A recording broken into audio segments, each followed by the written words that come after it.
Productions presents the Coca-Cola 600.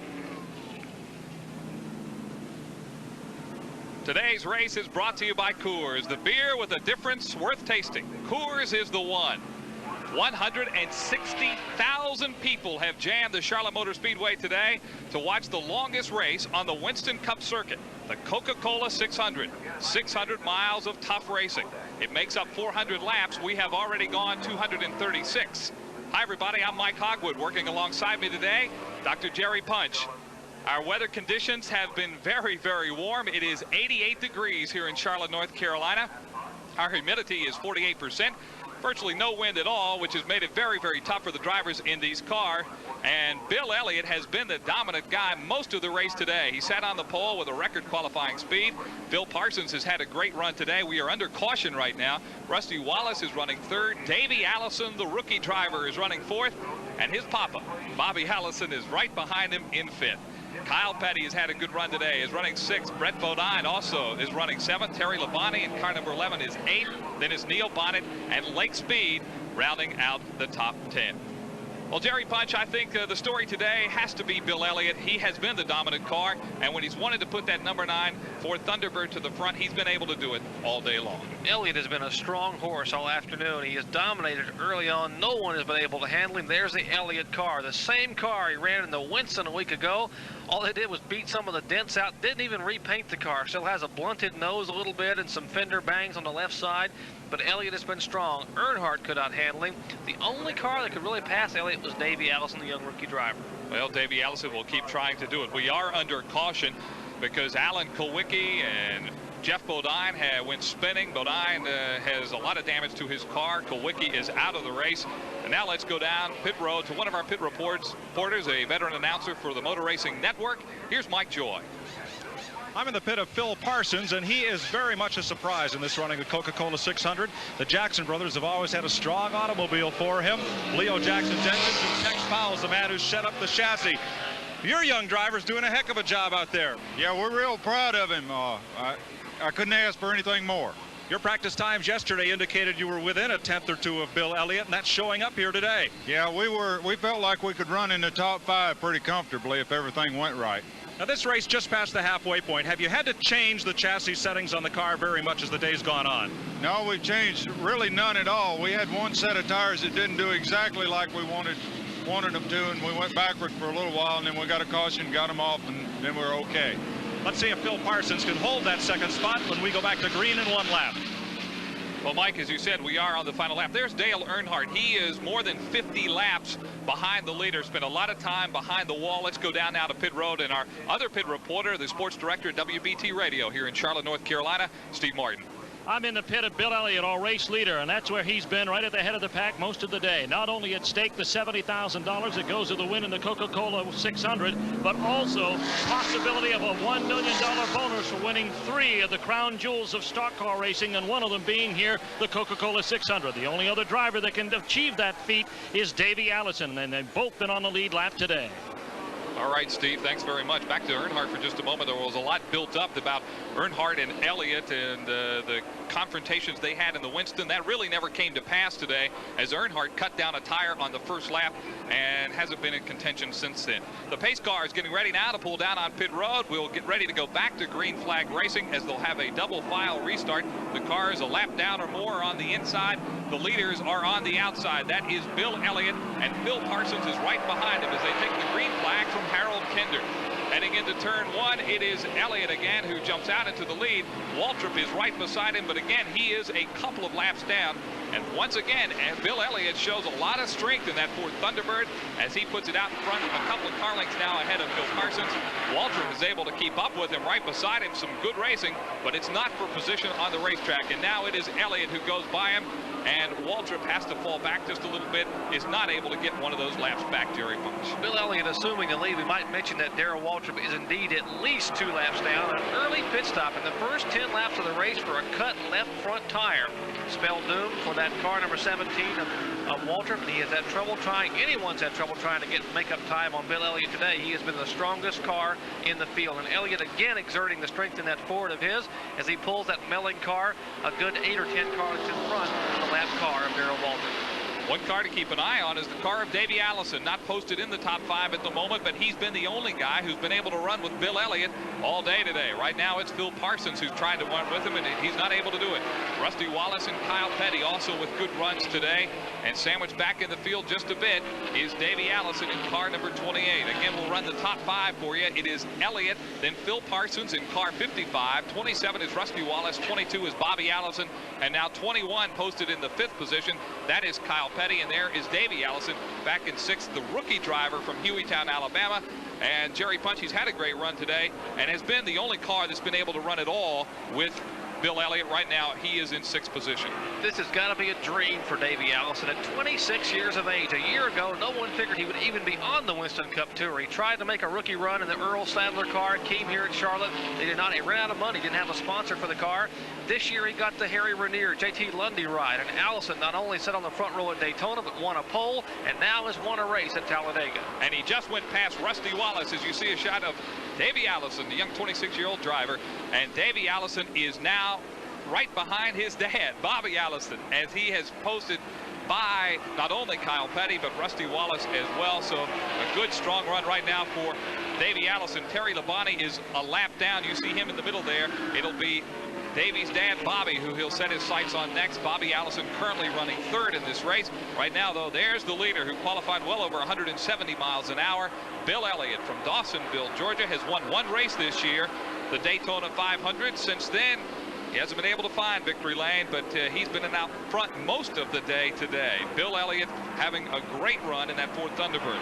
Speaking of great runs, we heard a moment ago from Mike Joy, and there is Phil Parsons. There's a look at Phil Parsons at 29 years of age, a driver, younger brother of Benny Parsons, the same car that Benny drove last week in the All-Star event here.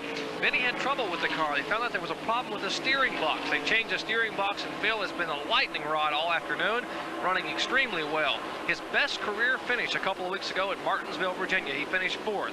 His best Super Speedway finish last year at Talladega. He finished 5th.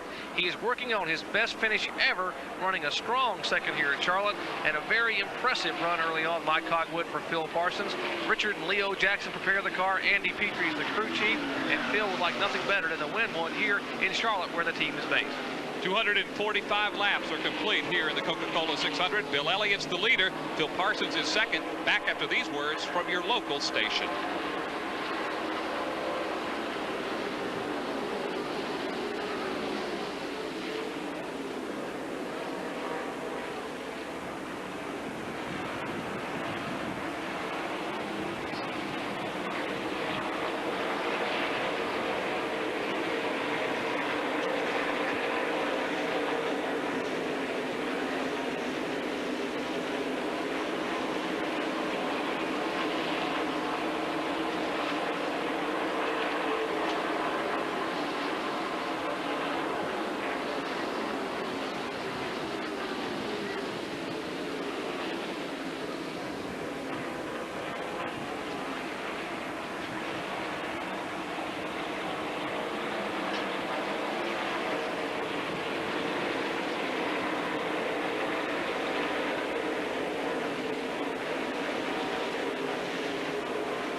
Spin over there. Yeah, we got it. Yeah. You talk about the record. All right. Okay.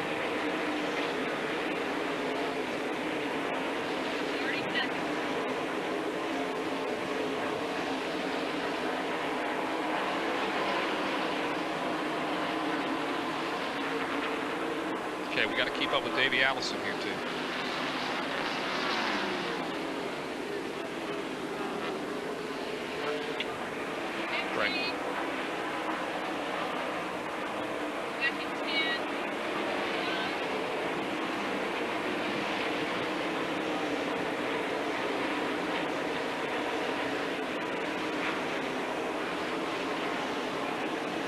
Welcome back to the Charlotte Motor Speedway. Mike Hogwood here along with Dr. Jerry Punch, and you're watching the battle for second place as Davey Allison has just taken over second place. He took it away from Phil Parsons, went down low on the racetrack, and Davey Allison, the young rookie driver, the winner at Talladega just a couple of weeks ago, is now running second behind Bill Elliott here in the Coca-Cola 600.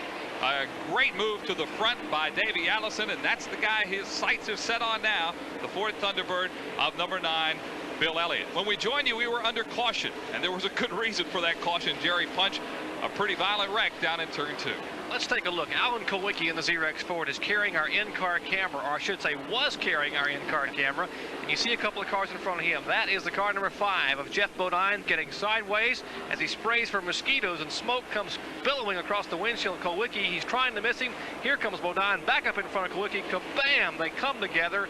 Kulwicki has nowhere to go. He will get tagged again. That's Dave Marcus in the Lifebuoy car tagging Kulwicki. He gets hit again. Feels like a cue ball in turn 2 as his car somersaults, or spins rather, around off the racetrack onto the apron, and that ended our in-car camera day for Alan Kulwicki. A tough break for Alan. What a good run he was having in the car number 7. Let's go down now to the garage area and Steve Martin. Tires, you're looking at them in the pit of Kyle Petty, and tires could become a major story of the Coca-Cola 600 before we're through.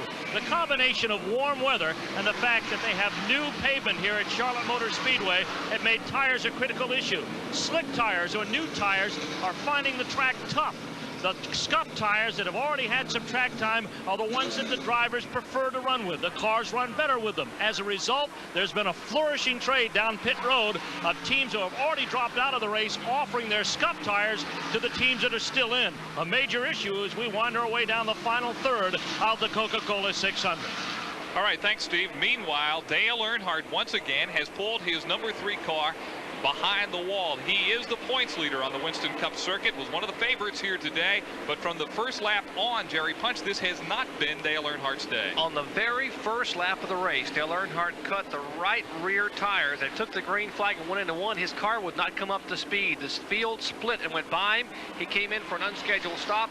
His troubles continued. On lap 159 or 153, he came in behind the wall, having burned a piston. They tried to repair the car and bandage that beaten car to get it back in the racetrack so he could continue to get some of those coveted points for the NASCAR title.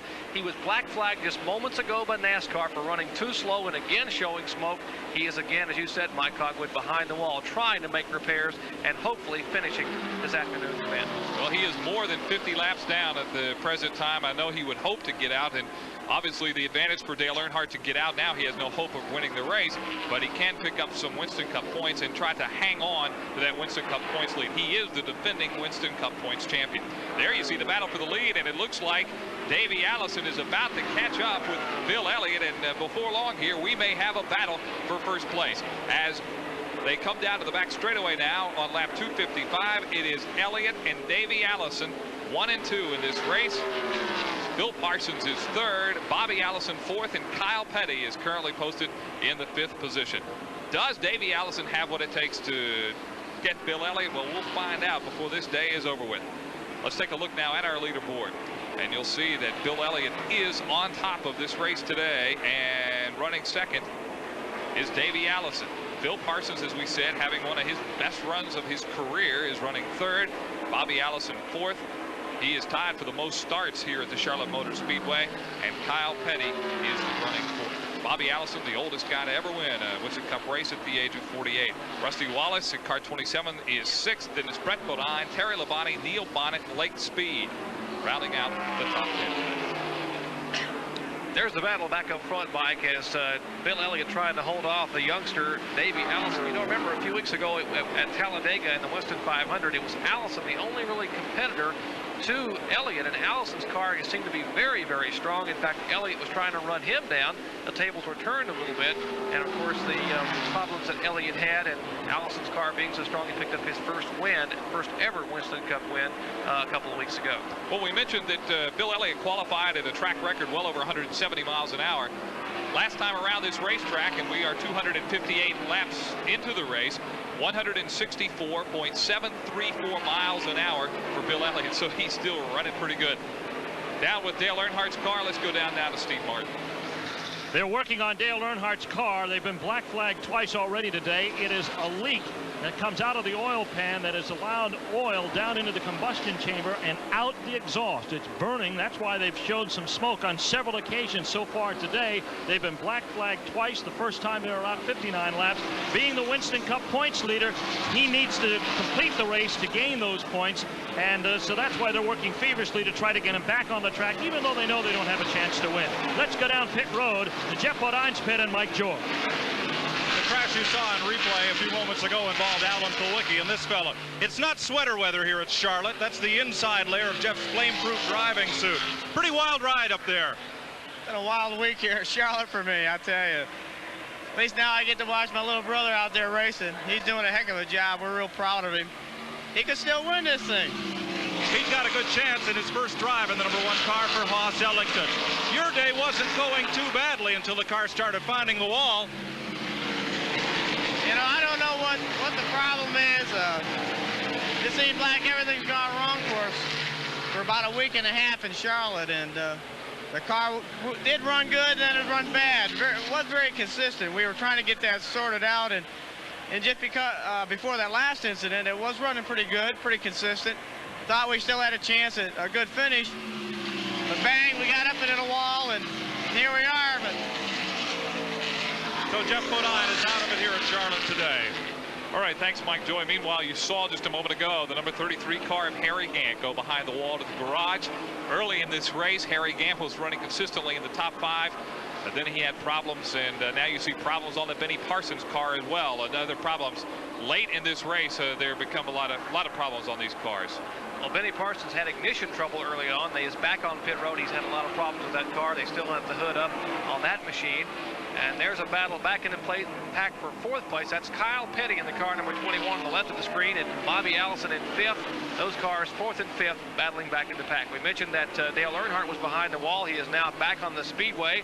Earnhardt, they have made some repairs of the car to try to get him back out to finish. And as we said, Harry Gant, the troubles he had earlier in the day, he was the side of a sandwich, the 3-car sandwich, and got some damage on his car, and it has been a long afternoon for Gant. But there's the 4th and 5th place battle of Kyle Petty and Bobby Allison. Well, to show you how Winston Cup luck sometimes plays, in fact, it was Bobby Allison who was involved in that sandwich as well, and he is still out on the racetrack running and is running very, very strongly. 49 years old from Hueytown, Alabama. He is currently running 5th. Here are the leaders, and it appears, Jerry, that Davey Allison has really caught up with Bill Elliott, and we may see a real battle for first place here in just a moment. Well, indeed, a battle we'll see. The car that Davey is driving, they've nicknamed it Battle Star. Now, many of the avid fans have saw the race or were at Darlington, South Carolina. The last time they saw this car race, it was in flames. It had flames shooting from beneath it some 30 or 40 feet in the air. Yeah, this is the car that Davey Allison backed out of turn 4 at Darlington, came down across the guardrail, ruptured the fuel tank, and the car was engulfed in flames. They cut it off just behind the driver's seat, just on the side of the car, just where the 8 is on the side of the car. The whole car from the rear back is brand new. It's been replaced. He brought the car here to Charlotte and said, well, maybe it'll run okay, and apparently it's running very, very well. They've got to be pleased with the work they've done on this Ford Thunderbird. Well, Davey Allison driving anything but like a rookie today. Very, very strong. He is running 2nd. You see Bill Elliott, he's 1st. That's a familiar position for him. Phil Parsons, Kyle Petty, and Bobby Allison round out the top 5. 265 laps complete here at Charlotte. Back after these messages from your local station.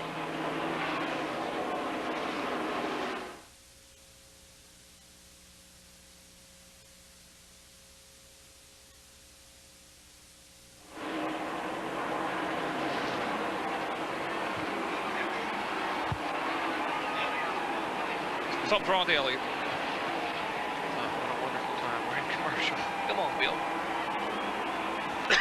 We can do a replay of this. Yeah. When was his last pit stop? No power.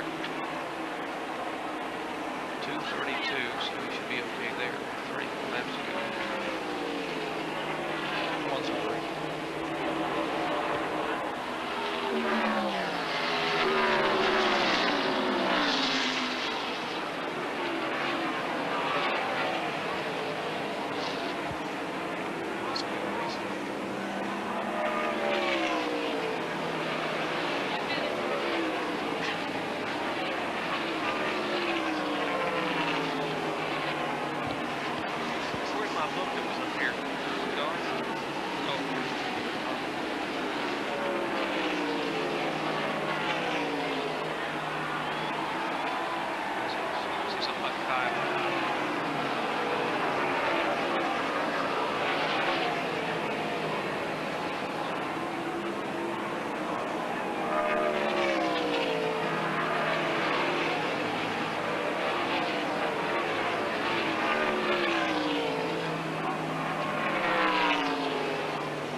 Welcome back to the Charlotte Motor Speedway. Mike Hogwood along with Dr. Jerry Punch. My, how quickly things change. Bill Elliott has slowed and stopped behind the wall. Down there is Mike Joy. Bill sitting in the car, taking off the gloves as Butch Stevens jacks it up. They say no, they're going to look under the right side of the car and take it first out of gear. The problem appears to be transmission. As the right side is jacked up, they're going to try to fire it and send him right back out here. Nope, now they put it on the jacks. Bill, what seems to be the problem? I don't have any idea. Just something in the drivetrain. Drivetrain? Drivetrain. We'll back out of the way as they look at clutch, transmission, and rear end on the Elliott car. Boy, what a tough break that is on the Bill Elliott car as Davey Allison just blew by him. And boy, you could hear a lot of the Elliott fans here in the stands, their hearts in their stomach. Let's take a look at it again, Jerry Punch. Bill Elliott seemed to have this race all to himself for so long today, and then here it all came apart. Well, Elliott leading, and there's Davey Allison about 2 car lengths back, and suddenly Elliott's car will begin to slow. And apparently, as we were told, the car just lost power, just quit running, would not pull anymore, and Davey breezes by Elliott like Elliott threw an anchor out, and it could be the day is over for Bill Elliott. Awesome Bill. After having tough luck at Talladega, he exited there late in that race after leading a considerable amount of it. He may do the same here at Charlotte. Bill Elliott led 186 of 267 laps. An awesome performance, but he appears to be out of it now. What does this mean for 2 young drivers, Davey Allison and Kyle Petty? Both of them second-generation drivers. They are now running first and second, and at least we know that their daddies are pretty happy with their performances today. Davey, the son of Bobby, and Kyle, the son, of course, the king, Richard Petty. Kyle having a good run today. He had a great run at Talladega, finished 3rd. Of course, his best finish of the year on the short track up at North Wilkesboro, North Carolina, 2nd earlier in the year. So the Wood brothers coming back, and they have a shot. Of course, Leonard and Glenn Wood, and now Glenn's sons, Lynn and Eddie Wood, sort of run that operation along with Leonard. The last time the Wood brothers won here at Charlotte was 1982. They won the 600 with Neil Bonnet as a driver. So they have a shot again at getting to victory lane. But the guy they got to beat is Davey Allison, the fellow you see right there. Another young driver, Davey Allison, hoping to get to victory lane for the first time in his career here at Charlotte as well. Well, if Davey Allison could win today, it would be his 2nd win in a row on the Winston Cup circuit. And I'll have to check the record books. I don't have that in front of me, but I'm not sure that a rookie has ever done that. Won 2 races in a row on the Winston Cup circuit. The last rookie to win a race coming to mind was Dale Earnhardt in his rookie season. There is Davey Allison, car number 28, driver out of Hueytown, Alabama. Let's go back down now to the Elliott pits and Mike Joy. You're looking underneath the rear end of Elliott's Coors Thunderbird, and Dan Elliott is checking. They first thought they might have snapped the right axle shaft. That's not the case. The concern is now the ratchet in the 3rd member, the center section of the rear end. Apparently it is not driving the rear wheels. Well, that problem sounds very serious, Jerry Punch, as we see the crew members underneath the car trying to get Bill Elliott out, but his chances of victory have now gone by the wayside. The 2 youngsters are still fighting for victory here in the Coca-Cola 600, 275 laps complete. Davey Allison is the leader, but Kyle Petty is trying to chase him down. He's close behind. Okay. This is Bill Elliott and the Coors Racing team.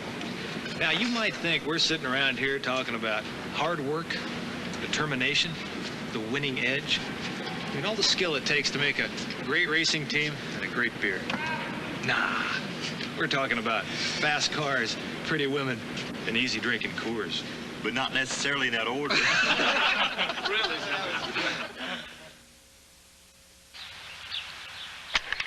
Oh. Just like that, this AC copper core spark plug can fire 30 times. That's the firepower today's high-revving car engines need. What about your plugs? If they can't fire for up to 30,000 miles, oh, maybe you're missing out on peak performance. Now, get up to $7 back on AC filters and plugs. See your retailer for details. Wait for trouble, and you've got it. Back at the Charlotte Motor Speedway, Mike Hogwood here along with Dr. Jerry Punch. 277 laps are on the board. Again, we run 400 laps here. That makes up 600 miles at Charlotte, the longest race on the Winston Cup circuit. It's a long, hot day, and maybe a day for the youngsters. Davey Allison, the rookie, is out running by himself right now and having a great run today. Also, Phil Parsons, another one of those drivers of the under 30 group. And Phil out running, having a tremendous run today, as is Kyle Petty, Jerry Funk. Well, 3 young drivers up front. Phil Parsons currently being shown in 3rd spot, and a good run for that driver as well. And Phil has not had a good run here at Charlotte in the past. Would like to get some good experience on this track, and he doesn't live very far away up in Denver, North Carolina. Richard and Leo Jackson and Andy Petrie that involved with that car. That's the car that's ran last week here with Benny Parsons, his older brother, aboard, and one of the Winston All-Star races. Phil Parsons currently running 3rd. Phil has had 7 starts here in Charlotte, has had no wins and no top 5 finishes, and only 1 finish in the top 10. So he's certainly hoping for to better that performance today. But amongst the young guys, Jerry, there is one of the old guard. Bobby Allison's out there saying, hey, I still know how to do this. I can still do this sport. 49 years old. He's currently running 4th, right in the middle of a bunch of young guys. And Bobby Allison concedes nothing to nobody. Well, Bobby, the winningest driver here in the history of Charlotte Motor Speedway. He's won 6 times. The last time he won in this May event was in 1984, driving a Buick for Nygaard.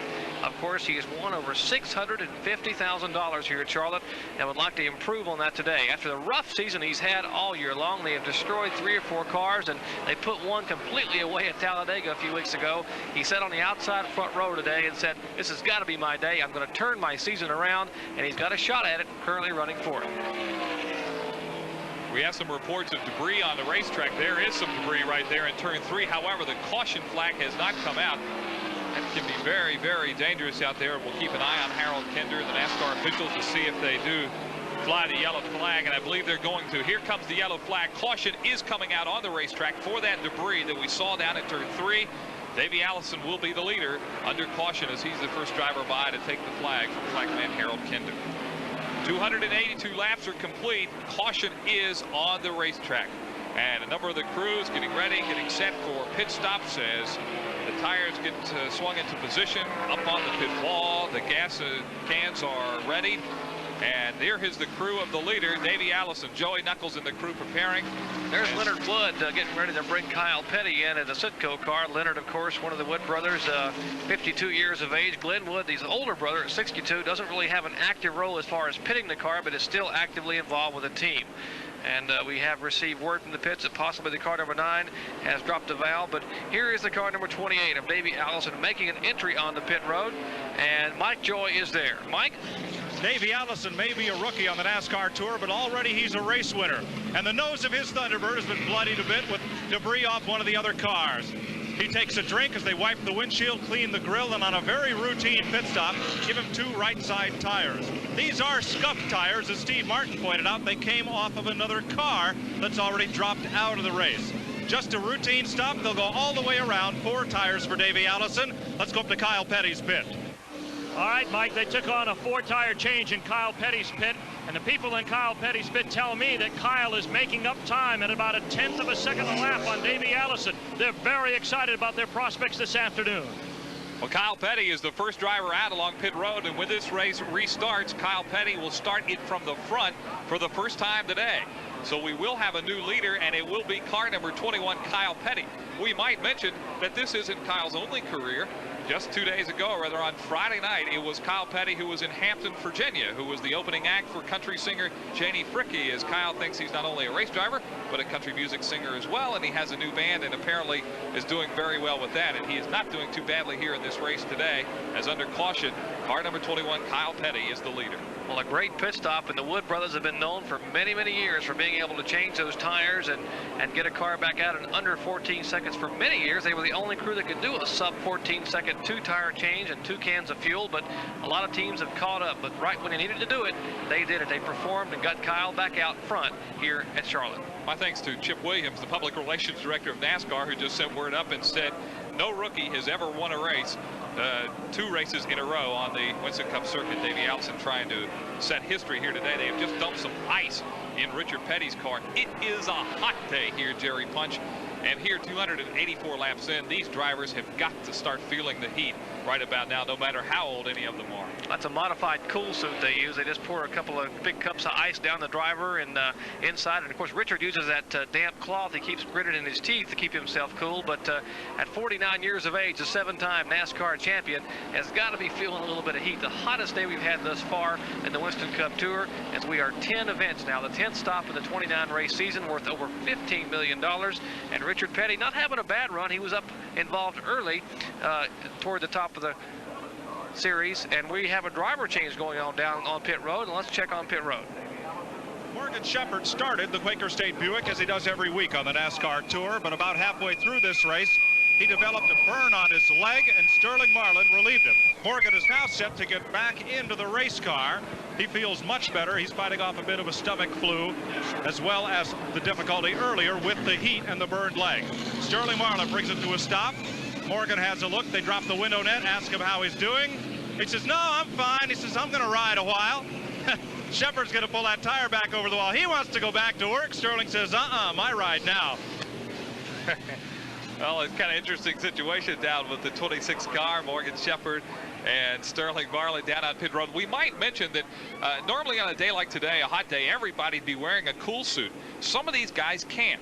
One of the reasons is that the difference last year and this year is that NASCAR's weight rule on cars has gone from 3,700 pounds down to 3,500 pounds, and a number of the drivers are driving older cars here, cars that were built for that 3,700 pound weight limit, and they just can't afford the weight of a cool suit to put it in the car. So for some guys, it's been extremely hot today. Here's our leaderboard for the first time. Kyle Petty in car 21 is on top. Then it's Rusty Wallace, Davey Allison, Phil Parsons, and Bobby Allison, the top 5, and really the 5 guys with the best shot of winning this race. 285 laps on the board as the pace car now pulls down on pit road. 400 laps will make up the Coca-Cola 600 here today. And here come the cars out of turn 4 down that short chute, and then they will turn, head down the front straightaway, and really stand on the throttle as they go up to speed. And Kyle Petty gets off to a good start, and he is out to the lead. Rusty Wallace maintains second place. Davey Allison is third. Now you may see the cars on the inside going to the front. Keep in mind, those are lapped cars. Car 17, Darrell Waltrip got in front, but he is not leading this race. He is a couple of laps down there. Kyle Petty, the leader currently in turn 3, as Kyle now showing 3 or 4 car lengths over the car number 27 of Rusty Wallace. Darrell Waltrip trying to getting 1 lap back. He's on the tail end of that lap. He's probably being shown now at least 1 lap down. The battle back in the back for second there, as Rusty Wallace is second, and now Davey Allison showing a lot of strength back there. There's Allison moving to the outside of Rusty Wallace as Wallace's car slips and slides a little bit. We have 1 car over in the wall, and that is Phil Parsons. He gets tagged by Brett Bodine. The 15 car involved is Ricky Rudd. They spin and tag the inside retaining wall out of turn 2, and we are again under yellow here at Charlotte Motor Speedway. Wow, quite an action coming out of turn 2 as they went into the turn, and Brett Bodine happened to be in the wrong place at the wrong time. Ricky Rudd also involved, and cautioned Jerry Punch is out once again as one of the cars can't catch the number there on the back straightaway. Maybe it's Brett Bodine, appears to be back under power again, or it's Ricky Rudd. That's Ricky Rudd moving back and away. Let's take a look and see what happened, Mike. The cars, and it looks like Phil Parsons' car goes up and just rides along the wall, is skimmering along the concrete wall. You see Brett Bodine's red car coming in the picture, the Bullseye Barbecue car. Phil comes down across the track, still trying to get a handle on the car. Bodine has nowhere to go. You can't slow at 170 miles an hour. He tags the rear of Parsons. Here comes Ricky Rudd trying to avoid both cars coming down across the track, and Rudd gets involved as he also tags Phil Parsons. Both those cars spin, and it looks like a rough afternoon for some young drivers. Phil Parsons, what a great run he was having, and you got to speculate maybe he cut a tire going into turn 1. That's the reason the car went up across the track and tagged the wall. There's the heavily damaged car of Ricky Rudd, and what a week they have had. Rudd, who nearly destroyed a car here Thursday afternoon in practice prior, or Wednesday in practice prior to getting a chance to qualify. They had to go home and bring this car back. This is the car that they won with at Atlanta. So a tough break for Ricky Rudd. Let's go down to the Brett Bodine pit, and Mike Joy is standing by. Mike? What a mess, the right front of this Haas Ellington Chevrolet. They're taking the hammer to it, but I think they're going to need a bigger one. Brett cracked the wall up there pretty good. The aerodynamics of this car are going to be awfully upset when they get back to green. Most importantly, though, they're trying to stay on the lead lap. Now, 2 pits back, Morgan Shepherd finally talks Sterling Marlin into giving him his race car back. Shepherd will finish the event. Steve Martin? The left rear quarter panel of Phil Parsons' Chevrolet, or rather Oldsmobile, is in big trouble. A huge dent in there. They're trying to get that back out so it won't rub off the left rear tire. But Phil Parsons, who had run so strong throughout the day for the Jackson brothers, is now back on the track. Apparently they feel there's not that much damage and they feel they can still run. Well, it doesn't appear to be anything hindering the movement of the Phil Parsons car as he is back out running now. And Brett Bodine, too, is down in a way, but Brett's going to have a tough way to go the rest of the way. As Mike Joy said, the aerodynamics on that car really messed up. Harold Kinder is showing 1 to go here, so we will be getting back to green flag racing in just a moment. Darrell Waltrip in car 17 did make up one of his laps. He is still, though, a lap down to the leaders. Boy, for the first time in history today, Jerry, as we take a look, you can see some of this crowd here today. Ticket sales were cut off at mid-morning. That is the first time I think the promoter of this racetrack and Humpy Wheeler has ever cut off ticket sales and not allowed some people who wanted to see this race to get in. But it is a jam-packed crowd today, and they have seen some great racing. And there you see the damage on the 55 car of Phil Parsons on the back left quarter panel of that car is really kind of bent up a whole lot. Let's take a look now at the leaderboard. We're 290 laps complete here. Kyle Petty is still the leader. Davey Allison also was able to miss all of that mess. Rusty Wallace, too. Bobby Allison is running 4th. His race car is undamaged to this point. And Phil Parsons is still posted in the 5th position despite hitting that wall. And the yellow flag is still out. Does not appear we will go to green this time, Bob. Let's take them back to the field a little bit. There's Harold Kinder holding the yellow flag. We will not get back to green, as you said, this time by. The light's still ablaze on the safety car. Running in the 6th spot, we are showing Phil Parsons back in 6th now after that little melee or encounter over in turn 2. And 7th would be the car number 75. That is Neil Bonnet in 8th. Showing a lap down also would be the car number 26. That now is Morgan Shepherd. Was Sterling Marlin, now is Morgan Shepherd again. And the 9th is the car number 83 of Lake Speed. And 10th is the car number 17, of course, showing now only 1 lap down is Darrell Waltrip. And keep your eye on Waltrip. He's trying to turn his season around. Well, with over 100 laps to go, Jerry, I would, if you were talking strategy here, I would not say it was impossible for Darrell Waltrip to win this race. He has got one of his laps back and will be trying, of course, on the restart to get another one back. So don't count him out today. You got to remember back to October last year when Dale Earnhardt lost 2 laps here in an event, came back and not only made both laps up, but won the race. And then the year before that, Cale Yarborough did the same thing. He lost a couple of laps. So you can do it here at Charlotte for a couple of reasons. It's a handling racetrack. If you get the right setup, you can scoot away and pass a lot of cars. Also, the length of the race, 600 miles, the longest event on the Winston Cup Tour. You got a lot of time to make up time here at Charlotte. And I think that you certainly can't count the 3-time champion Darrell Waltrip out of it this afternoon. He is now being shown back in 10th position. 42 drivers started this race today. As of this moment, 291 laps in, only 21 remain. So half the field is gone. The attrition rate has been very, very high as we see one of the safety crew officials running out on the track and picking up some of the debris. Boy, that's a thankless job, and they have really had their hands full today of putting that speedy dry out on the racetrack that soaks up the oil and try to keep this track in good condition. We might mention that this racetrack has been repaved in the turns in 1 and 2 and in 3 and 4. And Jerry, you see just about every race on this circuit. Do you think it's had any effect today, the new pavement on these drivers? I think it's had a tremendous effect, Mike. I think a couple of things have happened. The groove is no longer 1 or 1.5 lanes wide. It's now as much as 3 lanes wide in the banking. The entrance to turn 3 has been totally rearranged here at Charlotte.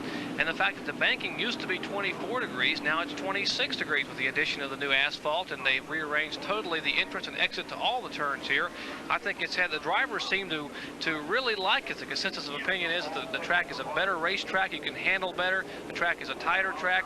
And you can run that car on the very bottom of the racetrack without worrying about lipping those tires off the groove or down on the apron and spinning the car. The track is a very smooth transition from the apron all the way up to the outside concrete wall. Well, we have just a moment here under caution. We might want to congratulate Al Unser Sr., who won the Indy 500 today. We know many of our audience watched the Indy 500, understand it was a very, very good race.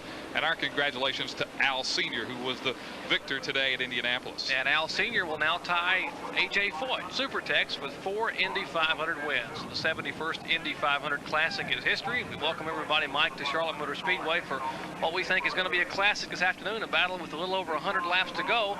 And looks like another Petty may make it to victory lane at Charlotte. This time it'll be Kyle. Well, Kyle is on the point now as they come out of the straightaway, ready to take the green flag from Harold Kinder. The green is out, and we are back racing. And it is Kyle Petty out in front. Darrell Waltrip is not able to get another lap back. Terry Labonte not able to get another lap back. Labonte in car number 11 there. And Davey Allison is going high on the racetrack. He wants a shot at the lead. Richard Petty is also battling up there. Richard Petty is several laps down, but maybe Richard wants a good view of his son Kyle, who is out front and looking awfully strong here this afternoon. He's got a great seat for it. Let's see if those Fords up front can do anything. Let's see if Davey Allison, who has been probably the strongest car this afternoon, next to Bill Elliott, who is still having his problems, see if he can handle Kyle Petty. And Kyle seems to have the car dialed in. On the bottom of the racetrack is heavy traffic back in behind those front 2 leaders, but Kyle's car running right on that bottom line in the corners and running awfully well, but Allison's car hanging right with him a half a car length back. Davey Allison for the moment seeming to be content to run in second place. Still a long way to go before this one is over. 6 cars are on the lead lap. The last car on the lead lap is Phil Parsons in car 55, who was involved in the accident that brought out the caution flag. And now it's Allison who pulls up alongside of Kyle Petty as they head into turn 1, and Allison shoots by him. Wow, was that powerful. I tell you, that is strong. Davey just pulls up and says, see ya, and he's gone. He's gone. 4 or 5 car lengths. You see the battle back in behind Kyle Petty. That's Richard Petty and Terry Labonte. Those 2 cars in a spinning car. Brett Bodine spins it again. Down on the apron, poor Brett is trying to handle the car. That's out of turn 2 in the backstretch, and he has gotten the car righted. We do not have a yellow flag. He's gotten the car headed back in the right direction, but another bit of excitement from Brett Bodine as he is trying to get that Hoss Ellington car back to pit road, and will speculate possibly cut a tire because a lot of sheet metal damage again on the right front of that car. Well, we have seen Brett Bodine do a lot of spinning and banging today, but we must say that Brett Bodine has done a magnificent job behind the wheel of that car. This is his first official race of driving the Hoss Ellington prepared car, car number 1. He has done a fantastic job. Of course, he relief drove for Terry Labonte earlier this season. Well, Davey Allison is the leader here at Charlotte, and we will be back with more racing from Charlotte Motor Speedway after these messages.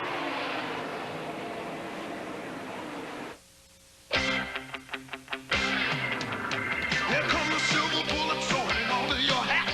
Tearing up the water, screaming this way and that. Skimming across the waves, rolling out of the track. Of course, our silver bullets are leading the pack. Hey, yeah. Stand back, America, because the Coors Light Silver Bullets are on the loose. Yeah, there's no slowing down with a silver bullet. In the air, across the water, rolling out on the track. Here come the silver bullets, then they're leading the pack. You know, I've worked every day I can remember. Any day I didn't work, I don't remember it. And the way I see it, I'm going to be working for another 20, 25 years. You want to know what I'm going to do when I retire? Nothing. I mean it, nothing. I might eat, might go fishing, maybe. But what I'm really planning on doing is absolutely nothing. Nothing. Jefferson Pilot Insurance and Financial Services. Today's Coca-Cola 600 stock car race is being brought to you by Jefferson Pilot Teleproductions. And Dr. Jerry Punch, we have just had an incident while we were away to commercials, and that involved Bobby Allison as he slowed and was not under power on the back straightaway and has just taken his number 22 racer back to the garage area. Tough break for Bobby Allison. Tough break for Bobby after a tremendous run, and he has had a rough year. His best finish of the year is 6th at the Daytona 500. He had a 9th at Richmond, an 8th at Martinsville. He was spelled, you might say, or at that accident at Talladega a few weeks ago where he finished 39th, but what a rough day. He's got to feel good about the run. He had the best run, the most competitive run he's had all year long. He ran with the top 5 all afternoon, but it's all gone now as Allison is in the garage. This is not a battle for position in the race, but is a good battle on the racetrack. Neil Bonnet is a lap down. He's being posted 5th. Rusty Wallace is now the 3rd place car, and Neil Bonnet's just trying to knock off some cars and try to get his lap back.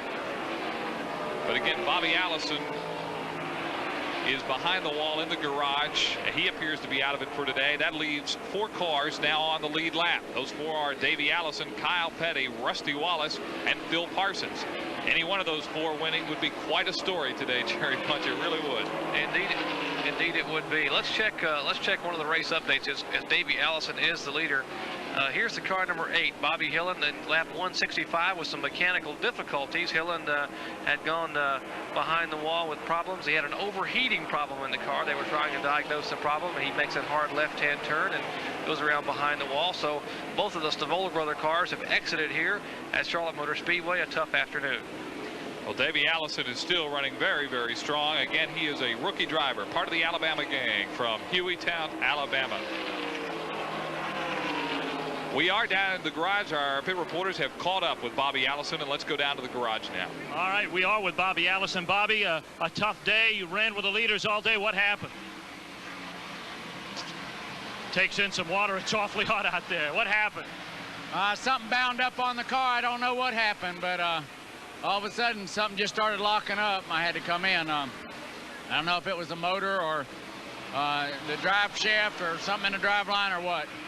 I tell you, it's too bad because the car ran well up until that point. Well, it really did. We got in that little fender bender there at the beginning and really messed the aerodynamics up on the car. And that made it where I had to drive it awful hard all day. But we still were running good. Bobby Allison, a 6-time winner here at Charlotte Motor Speedway. And he's won a lot here at the World 600, but he's not going to win today. Well, another guy who's not going to win and taking his car into the garage area is Brett Bodine, who ran awfully strong today. Bodine pulls his #1 car also down in the garage. And Mike, Brett led 17 laps under green from laps 111 to 128, so that's pretty good accomplishment for a rookie driver in his first ever start for this team. Of course, he ran at Charlotte here a year ago and finished 18th in a car, but only his second legitimate Winston Cup start for young Brett Bodine.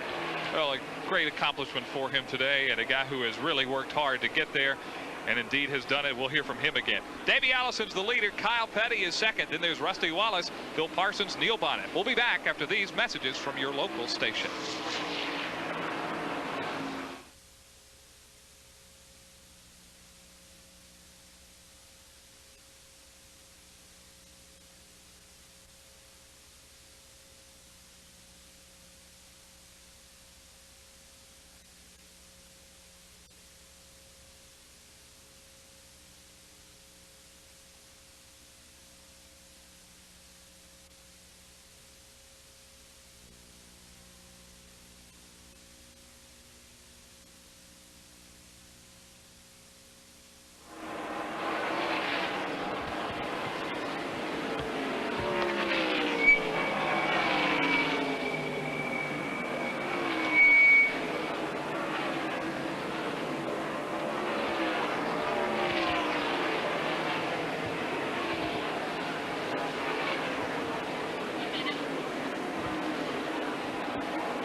Welcome back to the Charlotte Motor Speedway. Mike Hogwood here along with Dr. Jerry Punch. Here are the top 5. Davey Allison, Kyle Petty, Rusty Wallace, Phil Parsons, Neil Bonnet is a lap down. All of these cars are a lap down or more. Darrell Waltrip, Morgan Shepherd, Lake Speed, Terry Labonte, and Richard Petty is currently running 10th. We've had a lot of guys drop out today, over half the field. Cale Yarborough, the first guy out, then Steve Chrisman, Slick Johnson. Rather, that was Mark Martin, who was in the number 12 car today. Dale Jarrett in the 18 car. Brad Teague, Derek Cope, Greg Sachs is out of the race. Bobby Hillen Jr., Alan Grice, the Australian driver. Sterling Marlin has had to drop out. Larry Pearson, Rick Wilson, Eddie Bierschwell dropped out. Our in-car camera car. Alan Kowicki out, and you saw that a moment ago. Harry Gant, Randy Baker, Bill Elliott is now out of the race, along with Connie Saylor, Jeff Bodine, Dave Marcus. Brett Bodine has just taken his car back to the garage area. We might mention that just moments ago, Jeff Bodine brought his car back out of the garage area, back on the speedway. But by our calculations, there is Jeff in that bandaged and battered car, the Chevrolet for the Rick Hendrick stable. He is being shown now 74 laps down. What looks like a modified car, the cars he first grew up driving up in Chemung, New York, and he is back out. He would like to get some of those coveted points to run for the NASCAR Point Championship, and Jeff Bodine back on the speedway some 70 laps down. He is currently 15th overall in the point standings. So Bodine without a chance to win today, and I guess came back out to hold up the family honor since Brett had to retire there. Leaves at least one Bodine out on the racetrack for most of the day. Well, Davey Allison trying to keep the family honor going for the Allison family. His dad is in the garage, but he's out running very, very strong. He is the current leader. Kyle Petty is running second. We might make mention that Rusty Wallace, who's 30 years of age running third, has had some really good runs this year. They had an awful start at Daytona, and that's the reason they're down in the point standings, but they finished 42nd at Daytona when they had a piston crack in the car early in that race. But the car that Rusty Wallace is driving here is nicknamed Vanessa. And there's a shot of the Rusty Wallace car, the Kodiak Pontiac, and that's a car that was built back in 1984. The car is at least 3 years old. It sat on the outside pole here at Charlotte in '84 with Tim Richmond. It finished second in the Southern 500 that year, second to Harry Gant with Tim Richmond aboard. This year, Wallace has finished third at Atlanta, sixth at Rockingham, and fifth in the Winston in this same car. So it's one of his favorite race cars. It's an old car, but he loves it, and they think they may have a good shot at winning today. So a super job of driving by Rusty Wallace to keep that car in the top 5 most of the afternoon. Rusty Wallace from St. Louis, Missouri, one of the nicest guys you'll ever want to meet. He was the ASA champion back in 1983. His best finish here in this race in the 600 miler was 10th 1 year ago, but he looks to improve on that very much so today. He's got, I think, a legitimate shot to win this race, Jerry.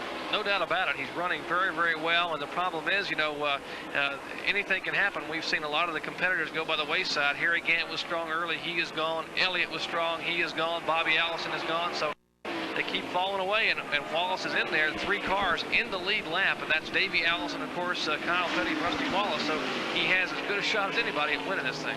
Well, Neil Bonnet is still out on the racetrack. He is a lap down, and he is currently posted in the 5th position. But Neil Bonnet, who is 3rd overall in the Winston Cup point standings, is really going to be making up some ground today because Earnhardt and Elliott have had bad days, and so Bonnet really stands to gain some ground here. And the car Neil Bonnet's driving here is a short track car. It's a car he ran up in Martinsville, Virginia a few weeks back, and there's Neil Bonnet in the car number 75 just in front of Darrell Waltrip. You remember a week or so ago here in one of the All-Star races, Neil Bonnet destroyed the car he had been planning on running here when the engine blew in turn 4. He was taken to a local hospital for x-rays, and I talked to him during the week, and he has a swollen right knee and a sore elbow and a bruised ego, but I believe he's going to be okay. The car they brought out to run here, of course, their short track car. It's not the car they wanted to have on a 1.5-mile track, but he has done a respectable job, and you got to give a call to an ailing driver, a very battered and beaten and sore Neil Bonnet, keeping that car right now in 5th spot. Down to the garage area, Mike Joy standing by with Brett Bodine. Well, he was in the garage area, but he's come back up here to pit road. First out, you finally broke that car bad enough you had to park it. Well, I'll tell you that, Mike, that car was running so good. You know, we went up there and led the thing and then stayed on the lead lap with everybody. We just couldn't quite get our tires right. Every time we'd get a good set, we'd run good. If we get just something a little off, we couldn't run with anybody. But finally, the motor just gave up on us. That thing with Phil was just unfortunate. He got up in the wall, and I went to go under him. He just come down the track in front of me. I just couldn't stop the car. Well, now, what brings you here to Richard Petty's pit? Well, they said Richard's in trouble out there, and they wanted to know if I'd relief drive for him. So if we get a caution, maybe I'll get in the STP car. Well, now, the only problem with that, if you widen out, is Richard is about this tall. Almost a foot, well, not a foot taller than Brett, but now... This is going to sound funny, but can you reach the pedals? We're going to need some shims. That's what we're going to need in the seats. A little bit of shim. Okay. may have to put someone in the floorboard to work the pedals for Brett Bodine when he gets in that car. But we talked about Rusty Wallace, how well the car is running. Our other pit reporter, Steve Martin, is down there with the crew chief, 33-year-old Barry Dodson. Steve? The number 27 car's been among the leaders all day. Barry Dodson's been talking to the driver. What's Rusty saying about the track right now? Well, the track's pretty good. You know, it's just hard for us to run with the Fords. They're awfully strong. You know, we got a full-size car. The Kodiak Pontiac's running very well for what it is, and we just got to hope they have trouble. As far as your tire situation is concerned, a lot of people are worried about not having enough scuffed tires. Do you feel your supply is there? Yeah, we got plenty of tires. Our buddy Dale Earnhardt's kind of helping us out. They're going to get help from the number 3 car as Rusty Wallace makes his way around the track among the leaders here at Charlotte Motor Speedway. All right, Dale Earnhardt doing his good deed for the day and giving Rusty Wallace some tires. Jerry, let's take a look now at a replay of an event earlier in the race on lap 107, the sandwich you were talking about, and you can describe it best. These 3 cars are running for 3rd place. That's Wallace on the outside, of course, and Allison and then Gant. They come together and they make an Allison sandwich. They come in contact. Allison gets out of shape. He tags Gant, the right front of Gant's car in the grass, and it's Katie, bar the door. You're gone when you're in the grass, and Gant does a great job of spinning the car to keep it from going back up the track across the banking and in front of other traffic. Gant's car was heavily damaged as far as sheet metal was concerned, right front only. He came in, and they have since retired that car with other problems. But that's what happened back on lap 107, 8, and 9. The 3 laps the cars were repaired. A 3-car battle here in the Tri-Oval for 3rd spot. Well, it's amazing to think what might have been for not Bobby Allison, but Harry Gant, who was running very, very strong at that point. Davey Allison is the leader right now. Kyle Petty is right behind him. 322 laps are complete here at Charlotte. How will it come out? We'll see soon.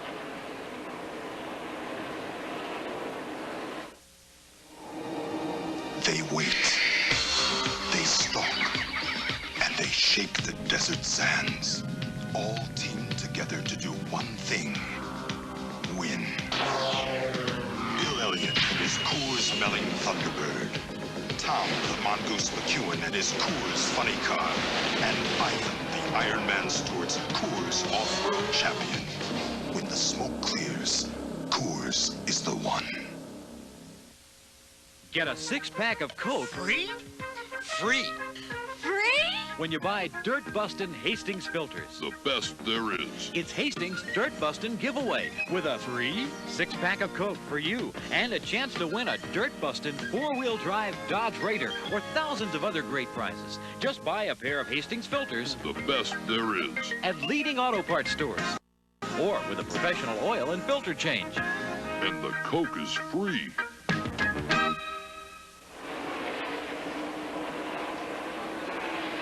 Jefferson Pilot Teleproductions is bringing you this Coca-Cola 600 from the Charlotte Motor Speedway. Today's race is being brought to you by Coors and Coors Light, beers with a difference worth tasting. Mike Hogwood alongside Dr. Jerry Punch here at Charlotte, where we have seen a great race today by the young drivers. In particular, this man, car number 28, that is Davey Allison, the winner at Talladega. If he could win today, he'd make NASCAR history. No rookie has ever won twice in a row. And also, Mike, we might mention that only 2 drivers in the history of NASCAR competition have ever won the Winston 500 and the 600 here in Charlotte in the same year. The last guy to do it, a guy by the name of Bobby Allison back in 1981. David Pearson did it in 74, but Davey could become the 3rd person ever to turn the double here in May. Well, Bobby Allison is out of the race, and here in Charlotte, when a lot of drivers get out, they leave and go home or whatever. But I kind of have a feeling, Jerry, that Bobby Allison's going to hang around to the end of this one.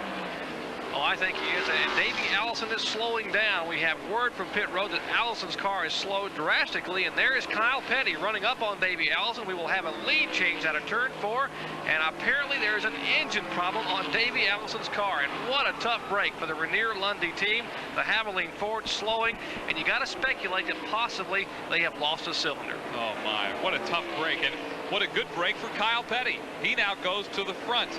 Kyle Petty, also 26 years old, now makes his home in High Point, North Carolina. And he is at the front. He has one Winston Cup win to his credit. That was a year ago in Richmond, Virginia. But Kyle Petty has said ever since that win that he wants to get back to victory lane to prove what many said was not a legitimate win, that he can do it in a legitimate race. And Kyle Petty is certainly in good shape to do that here today, Jerry Punch. Well, Kyle has had some great runs, coming off the best super speedway run of his career at Talladega just a week or so ago. He finished third, and one car is smoking. That's Bobby Waywack's car down off the bottom of the racetrack, and Waywack's car number 74, the yellow machine, they're smoking, and apparently he will call it a day as attrition rate continues to grow and more cars head for that garage area. Well, Bobby Waywack obviously pulling his car down low and is just coasting around the racetrack now and will be coming around down on pit road. Nothing seems to be amiss on the Kyle Petty car at all. Caution on the speedway, Mike. The yellow flag being shown as Harold Kinder waves the yellow flag because of some possible oil over in turn 1 and 2 where Waywack's engine came unglued. And there's the yellow flag waving to the field. And what a break for Davey Allison. He will get a chance to come down pit road. He was losing a lot of ground there to Kyle Petty. He will get a chance to come in. Maybe Joey Knuckles and the rest of that crew can decipher the problem. It may be a plug wire burned through or possibly a wire vibrated off. Something that simple. But whatever it could be, they're going to try to diagnose the problem on Davey Allison's car and try to get it fixed. Well, let's go down now to Davey Allison's pit. Mike Joy is standing by where I'm sure they're all waiting for car 28 to arrive. A very nervous conversation going on here between crew chief Joey Knuckles, now walking out in the middle of pit road, and car owner or co-owner Harry Ranier. The signboard is up for Davey, and the circuit's most recent winner pulls his Thunderbird to a halt here at the far end of pit road toward turn number 1. He'll go under the hood quickly and try to solve the engine trouble. They're fueling it. They're making no attempt to put tires on the automobile. And from here, it appears they would not be able to go all the way. They would require one more pit stop. Let's go up to Kyle Petty's pit. Kyle Petty is going through a 4-tire change. Leonard Wood is now on the front left tire. They get it away, and very good time. An excellent pit stop for Kyle Petty. Looks like he'll make it back out onto the track to challenge for the lead. He's been up there all day. Well, Kyle Petty is the first driver back out on the racetrack, and he will be leading this race when we go to green again. And there you see what has to be a very disappointed Davey Allison at the present time. A very hot Davey Allison as well. Boy, has it been a warm day here in Charlotte. 88 degrees is the temperature as the hood goes down on that car. All these drivers still in the race at this point, as just some 70 laps from the finish, have got to be feeling the heat and the fatigue in those race cars. The longest grind on the Winston Cup Tour here at Charlotte, 600 miles, and what an afternoon for it with the heat the way it is. The humidity is the only saving grace. The humidity only 48%, so if it were one of those Daytona afternoons at 95 or 96%, it would be even worse. But here it's fairly pleasant, and what a beautiful crowd they have here to see the event. Let's go back to the Davey Allison pits. Mike Joy is standing by with his crew chief, Joey Knuckles. Mike? Joey, what's going on under the hood? Well, we think we broke a valve stream. I think we broke a valve spring or something. You know, the car's running on 7 cylinders. We were hoping a plug wire fell off, but, you know, we'll just ride it out. Nothing quite so simple as just a plug wire, and to bring that car in, a change of valve spring, 5-8 laps under green minimum, so they'll let him ride with 7 cylinders. Yesterday here at Charlotte, Harry Gant won the race with only 5 cylinders firing on his V6 Buick, so anything's possible. Well, the fellow Mike just talked to, Joey Knuckles, Mike Hogwood, he's the crew chief on the car. Of course, Robert Yates is the engine builder. But last week in a race here at Charlotte, an all-star race, they changed the rear end of that car.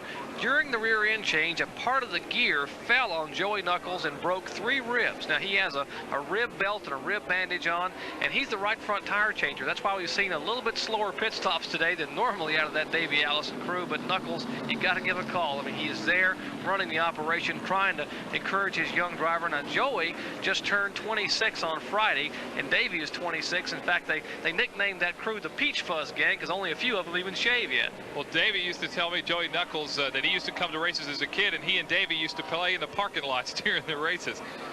Let's take a look at car number 11 early in the race, around lap 33 or 34, and this was a wreck on pit road, and this was what really did Terry Labonte in today. Well, Labonte was exiting the pits, coming out of the routine service, and he and Kenny Schrader got together. And there you see Junior Johnson, the legendary car owner, prying that right front fender back away. This is after the accident occurred, obviously, and the crew there, Pete Wright, Jeff Hammond, and the crew trying to get that sheet metal peeled back in shape, and that's what cost Labonte a lap or so. And now he is running currently Labonte in 9th spot, 1 lap down to the leader. So he is not out of it by any means, but that's what cost him a lot of time early on, that collision on pit road with Kenny Schrader. Let's talk again about Terry Labonte. He is going to get to start on the inside alongside Kyle Petty. If somehow he could jump out and hang on to the lead and be on the tail end of the lead lap and catch a caution, he could be right back around and back in this race. But somehow you get a feeling as this race progresses that this just might be Kyle Petty's day. It might be. You know, Labonte has never won here at Charlotte. His best finish, a 3rd back in 1980. But his team has really been coming together. After that serious accident at Darlington when he cracked his shoulder and had to be out for a couple of weeks, and they put Brett Bodine in the car to sub for him, he came back with a new vengeance to get back in the point battle and to win a race. They have not won yet this year. He's finished 2nd at Talladega and 2nd last week in the Winston All-Star event. He would like to make that position 1 better today and win at Charlotte. Well, let's go back to racing as we're getting ready for green flag restart here. The pace car is down on pit road. The cars are out of turn 4 now and coming up to speed. Pretty good jump for Kyle Petty. Rusty Wallace is behind him in 2nd place. Davey Allison is running 3rd, and Davey Allison just doesn't have the power to run with those guys. Terry Labonte not able to get up there, and this may be a 2-horse race from here on out. Will it be Rusty Wallace? Will it be Kyle Petty? Well, it's going to be Wallace who's going to try to take Kyle Petty on the high side. As they come down the back straightaway now, they are dead even, and look at the power of Rusty Wallace. Boy, he must have found something on that last pit stop. Maybe he got a great set of tires, but he's in the lead right now. Rusty Wallace has gone to the point of the field, and apparently Kyle Petty did not come to full song that quickly. He will get that T-bird wound out, maybe be able to run him down, but the battle is there. Rusty Wallace, the leader, Kyle Petty running 2nd, and Wallace now pulling away, putting 3 or maybe 4 car lengths there between them in turn 1. Well, a lot has been made this past week about fines to Dale Earnhardt and Bill Elliott for events last Sunday in the Winston.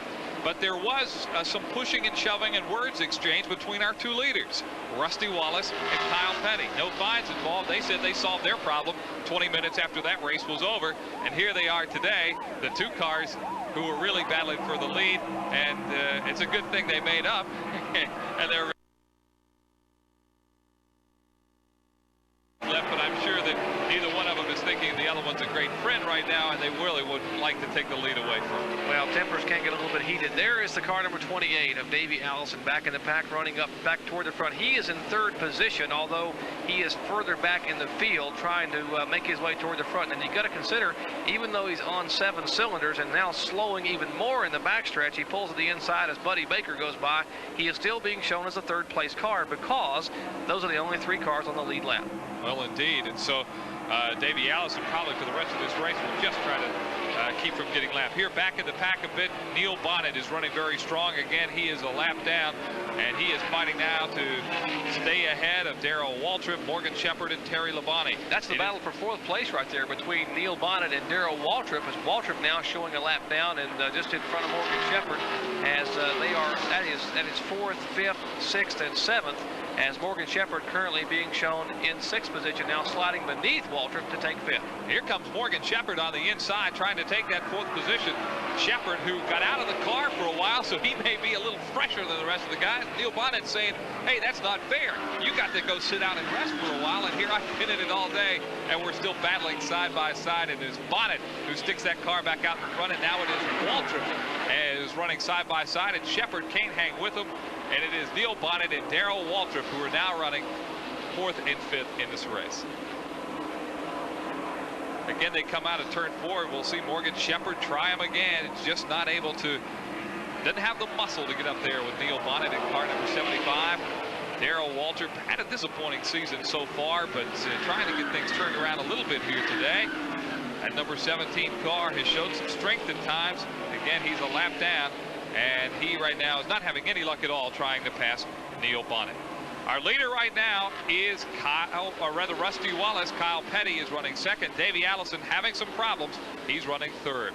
Back with some more racing from the Charlotte Motor Speedway after these messages from your local station.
Welcome back to the Charlotte Motor Speedway for the Coca-Cola 600. Mike Hogwood here, along with Dr. Jerry Punch. One driver who is out of the race today, son of David Pearson, Larry Pearson, had a great qualifying run, Jerry. Started 6th, but halfway through, he went out. Let's take a look at what happened. There's Larry Pearson's car contacting the wall on lap 207 up in turns 1 and 2. He was going into turn 1, the right front tire cut down. The car went galloping up across the 24-degree banking and tagged the wall. He rode it some 250 feet there, climbed out of the car okay, but the Chevrolet had to be taken to the garage area and retired. So Larry Pearson had, ran 300 some miles today, and he has now had plenty of time to rest and watch this race finish like the rest of us. Rusty Wallace, car number 27, is out in front. Boy, the talk you hear about Rusty Wallace on this circuit, Jerry, is that this guy has all the makings of a superstar. He is really one of the next generation of superstar racers in Winston Cup racing. Rusty Wallace's name always falls into that category. The former ASA champion, you know, he has been a tremendous competitor everywhere he's been. The first stock car race he ran on a super speedway in Winston Cup competition back in 1980 in Atlanta, he finished 2nd in it. He was driving for a pretty good car owner, a guy who left stock car racing and went into other racing, a fellow by the name of Roger Penske. And so I think we know what happened to Roger. He's done pretty well where he's gone open wheel IndyCar racing up in Michigan and everywhere. But, you know, Rusty's certainly got a tremendous amount of talent, and he won 2 events last year on the Winston Cup Tour, one at Bristol, Tennessee, and also one up in Martinsville, Virginia, but has yet to get his first super speedway win, but he may have a shot today. I think he's got a pretty good chance of it right here today. Back in the pack just a little bit. Boy, these cars are running like they're racing for the lead. That's Neil Bonnet, Terry Labonte in car 11, Darrell Waltrip in car 17. 3 of the biggest names in the sport, and they're battling right now for 5th position. And the fans are loving it again. They haven't seen that much in the way of bumper tag today at Charlotte after what happened last week. And, you know, all the jokes all week long, Mike, about the battering and beating and bumping and the uniform grabbing and shoving that occurred in the garage area after the event. Some fans said, hey, I went to a hockey match the other night and the NASCAR race broke out. You know, it's getting exciting here as we're 10 events into the 29 race, $15 million Winston Cup Tour. Wow. Kyle Petty certainly has a shot to win, and Neil Bonnet is back in the pack. You really can't count these guys out, even though they're a lap down. Anything could happen to the front couple of cars, and before you know it, wow, they may be right there racing not only for the lead, but for the win in this race. Rusty Wallace, your leader. Kyle Petty running 2nd. It is Davey Allison who is still in 3rd place. Earlier this week, we had a chance to ask Kyle Petty how many cars he expected to be shooting it out at the finish of this race. And running for the win, and hopefully we won't see anything like the last 10 laps of the Winston, but there's going to be some thrashing going on. Now it appears that Kyle Petty might be involved in some of that thrashing if there is to be any. He runs 2nd. There you see the separation between the leaders, and Rusty Wallace seems to be opening up a little bit of distance here on car 21, Kyle Petty. Rusty's car is dialed in very, very well in the banking, and Kyle seems to have a little bit of a handling trouble. The car does a little bit of a bob and weave coming off the banking, and he cannot get into the corners as tightly as Rusty does. They have Barry Dodson and the crew, Harold Elliott have got that car dialed in. Jimmy Maycar, the chassis man on that car number 27 for Rusty Wallace, so they have the car working extremely well right in the middle of the groove as Rusty can work lap traffic without any problems at all. There he comes off the corner, that big bear on the hood as Rusty Wallace comes down the back straightaway. 1,300 feet on the back stretch at over 175 miles per hour. Wow. Well, can Kyle Petty catch Rusty Wallace? Well, we'll see. We are now on lap 3. If Rusty Wallace is the leader, which he now is, he has just won himself an extra $10,000. The other money laps were, for the most part, won today by Bill Elliott. Different points of the race picked to award the leader at that time $10,000. So Rusty Wallace has now been awarded $10,000. Now it appears that maybe Bobby Allison might be going in for Richard Petty. 2 49-year-old guys. Maybe it's required to be 49 to drive that race car. Let's go down to Mike Joy. Well, they had Brett Bodine warming up with the bullpen, but they pulled him for the left-hander. For 25 years, the Allisons and Pettys have battled on the racetrack. Kind of funny to see you here waiting to go in for Richard. Well, I had to get in for him one other time at Martinsville, and that worked out all right. So, you know, really a lot's been said, but most of it you guys never checked out the facts before you gave the story. So. Well, now I thought you were done for the day, but I guess this is what happens when you hang around in your driver's suit after a while.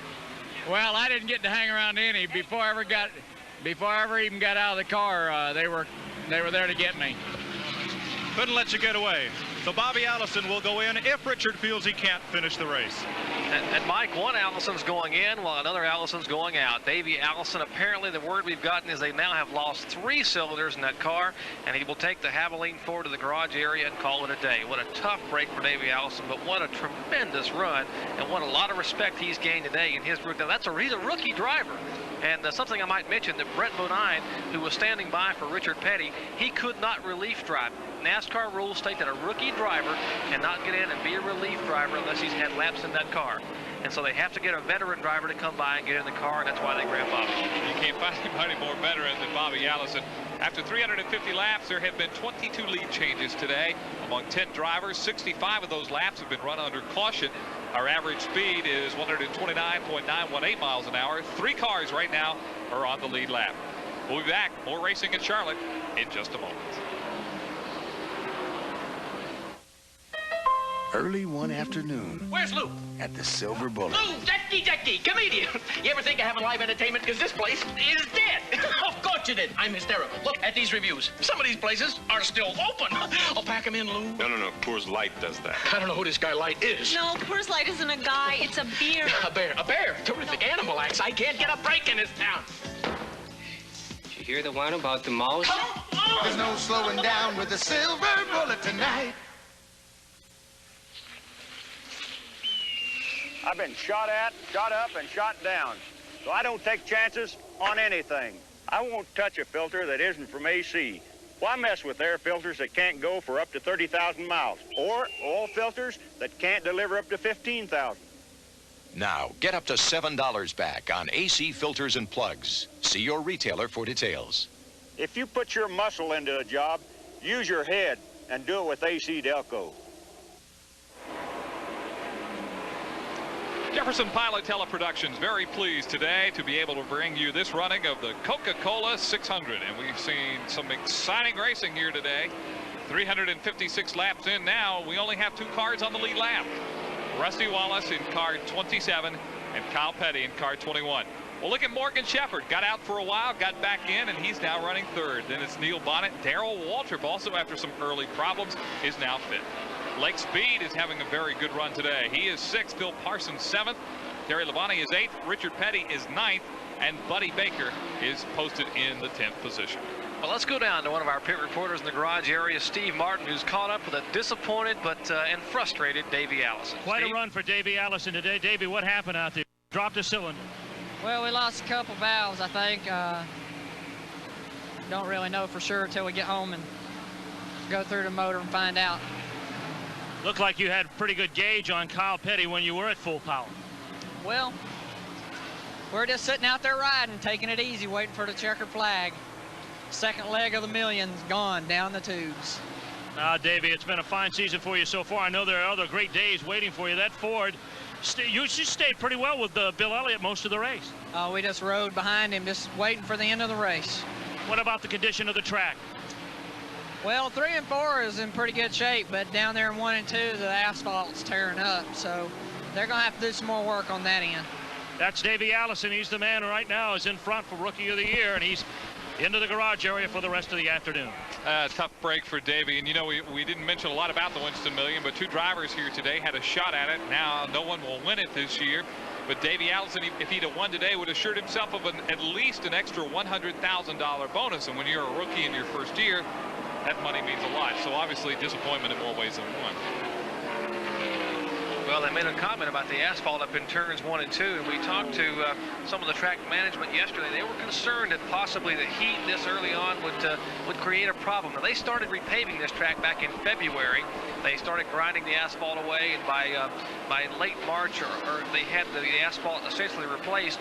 And the first guy to climb on the racetrack to go out here with a race car was a fellow by the name of Tom Cruise, old Top Gun himself out here running a few laps. He and Rick Hendrick, who are good buddies, they got in a car and ran over 165 miles an hour. And that's pretty encouraging for an actor to come out here and run 165 miles an hour in a car. And then, of course, the new track record, and over 19 cars broke the old one here in qualifying. Well, he's got more courage than the sports reporter, I can tell you that, to come out here and pilot it at over 160 miles an hour. Lake Speed has been having a great run today. He is now being posted in the 5th position. There he is in car number 83. And you really have to feel for this guy. Lost his ride a year ago, but didn't give up. Came back and kept going. And he owns his own car and has made quite a showing today. Lake Speed out of Jackson, Mississippi, in the Oldsmobile that he owns himself. You know, he is from Jackson, Mississippi, but now he lives about 8 minutes from the racetrack. He bought a farm a year ago. In fact, a year ago, where his race shop now sits was a pasture, a huge pasture. And if you just look from the tower across turn 3 through some of the wooded areas, you can see Lake Speed's racing shop. He hired Darrell Bryant as a crew chief and J.E. Beard as an engine builder, and off they went. They've had some pretty good runs this year. They had their best finish this year at 9th at Talladega, and they've had trouble. They were running in the top 5 at Daytona with 12 laps to go, broke a valve. At Talladega, interesting story. He was running in the top 4 or 5, and he came down pit road, and the crew were just standing there. He said, "What are you doing here?" He said, "Well, you told me to come in." Well, what happened? Another crew's frequency bled over into his, and they called another car in, and Lake responded. And he came by, and he said, "I just gave a lap away." Can you believe that? I can't believe the things that happened to me. He ended up finishing 9th, but still a good run for Lake. There are some amazing stories down there on pit road. 363 laps are complete. We have under 40 laps to go in this race now, and for Rusty Wallace, you got to imagine what he's thinking about now in the cockpit of that race car as he pilots around here in the lead. Kyle Petty behind him. If only I can stay here, Rusty might be thinking. My first Super Speedway win. He's got to be starting to get excited about that. Not had that poor finish at Daytona early in the year, and we got to explain what happened. If some of the people may not realize that their shop was broken into by thieves about a week before they were leaving to go to Daytona Beach, Florida. The race engine was stolen, a lot of carburetors, a lot of equipment they've been working on all winter was stolen. Literally, it was just ransacked. They went to Daytona with borrowed equipment, and they blew an engine, cracked the piston on the first lap of the race, and had to finish 42nd. They had a lot of trouble down there. And if it weren't for that poor finish, they would be up higher in the points and be in a better shape as far as the NASCAR Championship is concerned. But he's having a good run today, and they've made up for it. Let's go down now to the Rusty Wallace pits. Mike Joy is down there. Barry Dodson is calling lap times to his driver. Barry, you're going to have to stop again. Yeah, we're real close. We could probably get within 5 laps. We'll probably stop with 10 to go. We need a can in the car for about 3 seconds.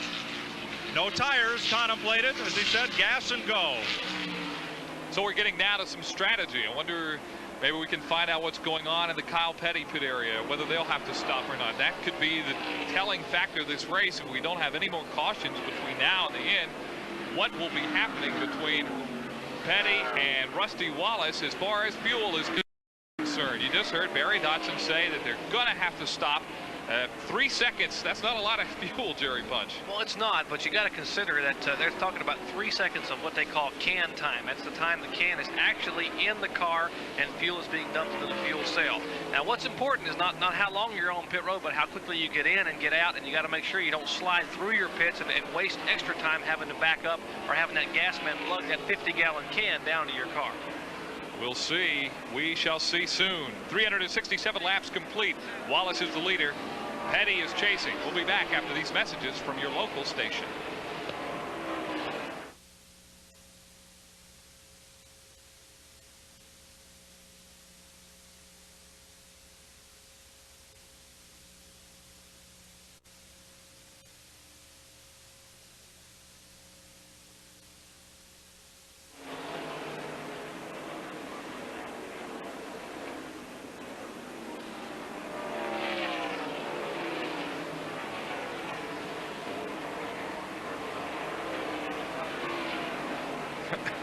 We could review some of the things that's happened. I could talk about what happened to Cale Yarborough with the oil leak. I could talk about Rudd's transmission.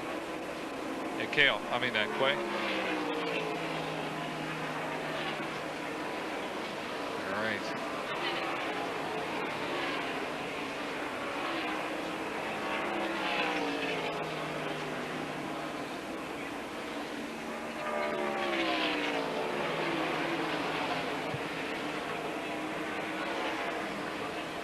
Which would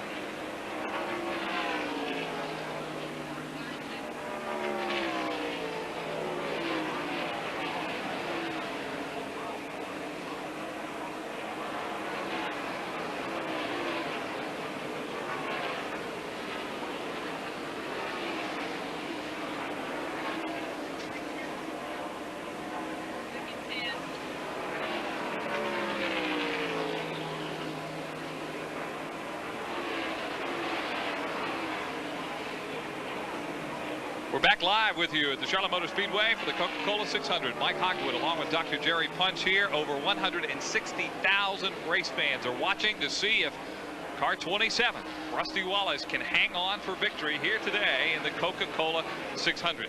Let's take a look now at a race update. Earlier today, Jerry Punch, Well, Kenny Schrader on lap 186 going up across the track. He cut a right front tire. He just comes into contact and scrapes the wall a little bit, and here's a car coming behind him making a good evasive move. Schrader says, well, I need to go to pit road. Here I go. Across the grass we go. He does a little mowing there going toward pit road. And it just happened that the appropriate part of the track where you can come across the grass, get onto the asphalt there and head for pits and get a tire change. Kenny Schrader having trouble, a 31-year-old former USAC sprint car champion. Well, Kenny Schrader qualified race and expected to run very, very well. Certainly that was a disappointing moment for him, to say the least. 372 laps are complete, 28 laps to go. There you're looking at Neil Bonnet. Bonnet is currently being posted in the 5th position as Lake Speed has just gone past him. There you see Lake's car, number 83. And good run today, as we have said, for Lake Speed, now in 4th place. Mike, let's talk about this last pit stop for just a moment. Both those cars, the 27 and 21 cars, pitted on lap 330. Now we are showing 373 laps in the book. The car number 27 of Rusty Wallace has gone 57 laps today under green. That's as far as that car has gone on fuel.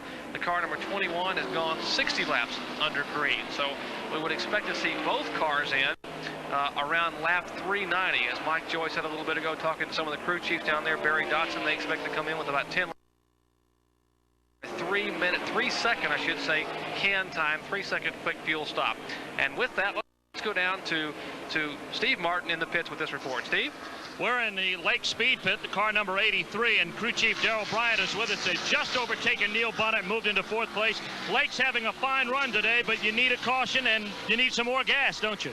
Yeah, we're going to have to stop one more time. We're going to come up about 10 laps short on the fuel. Your caution would help us right now and maybe get some fresh tires on. Maybe we can come up to 3rd. We're racing right now with the 55 car. Darrell Bryant talking about Lake Speed's effort. Now let's go further up pit road, and Mike. Leonard Wood is keeping the watch on Kyle Petty, and he's earned the right to sit down. You guys have worked hard today to keep that car up at the front. Well, if you stay in a 600 all day long, it'll work you pretty hard. We put a set of tires on his car that he ran earlier, and he ran real well, and he liked them. And we put them back on, but it's handling quite differently now than it did earlier with that same set on. So, you know, if had a caution, we'd change to another combination. Now, what about if you have to make that last stop under green? Well, that's just to throw in a little gas. It'll almost make it, you know, take about a couple of gallons. Almost making it is what Bill Elliott tried at Darlington. He came up about half a mile short. They will both have to stop before this race is over. Well, on pit road now, not waiting time to get fuel, is Darrell Waltrip in car number 17. As you see, that car goes to a stop, and looks like they're going to change left side tires on the car, and they're giving him plenty of fuel, and will enable Darrell Waltrip to finish this race and hopefully be able to pilot that car to a good finish. Routine green flag stop. Eddie Jones and Waddell Wilson and the crew there, adding the can of fuel, 2 tires down and away in about 14 3/10 seconds. Pretty good stop for Waltrip's crew. If he hadn't had that unscheduled stop earlier in the day, he would be a factor right now. He is still having a good run, still showing in the 5th position, or should say 6th spot, back right now off the leaderboard, but showing in 6th spot, 1 lap down. Well, Darrell Waltrip running well, but it looks like it's going to be Rusty Wallace or Kyle Petty today. 22 laps remain. Here's our leaderboard. Rusty Wallace and Kyle Petty running 1 and 2. Morgan Shepherd is running 3rd. You really have to give a call to Morgan Shepherd, who got out of the race car, got back in it, and now has the car in 3rd place. Lake Speed is 4th. Neil Bonnet is 5th. Again, Shepherd, Speed, and Bonnet are all 1 lap down.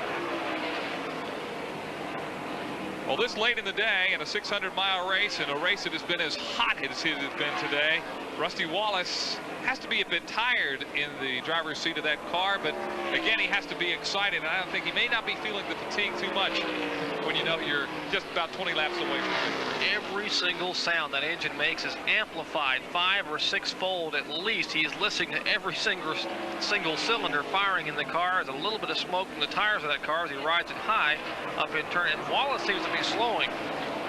Rusty Wallace, the motor has shut off in the car. Apparently we are told that it is missing significantly, and he is slowed, and Darrell Waltrip is going around. Now the car seems to be catching back up a little bit, but I thought I saw a little bit of wisp of smoke out of the car, and now he is down on the inside of the track, slowing even more. Oh, problems with Rusty Wallace. We were talking about every sound, and as soon as you said it, oh, Jerry Punch, you should be ashamed of yourself. I'm sorry, Rusty, I didn't mean it, but hopefully it's something, maybe they're running low on fuel, possibly. After leading, when you lead a race, you burn a little more fuel, but hopefully they haven't lost a cylinder, but they are definitely slower than they were a couple laps ago. The car off the pace, and again, the smoke from the car as it goes into the banking. Well, obviously something amiss now on Rusty Wallace's car. Turn 3, problems, Neil Bonnet. Neil Bonnet has gone spinning off the wall. There will be a caution flag out. This is what everybody had been waiting for. Not the accident to Neil Bonnet, but the chance to come in under caution. Rusty Wallace will stay on the lead lap, and he will remain the leader, and here he will come around and then come down pit road. Tough break for Neil Bonnet, who went hard up against that wall in turn 3. How much can one driver take? Neil Bonnet last Sunday afternoon, a hard contact, almost the same place, exiting turn 3 into turn 4 when he blew an engine up there, destroyed that car, and now the short track car comes in the contact up in turn 3, and you kind of feel he was already pretty sore.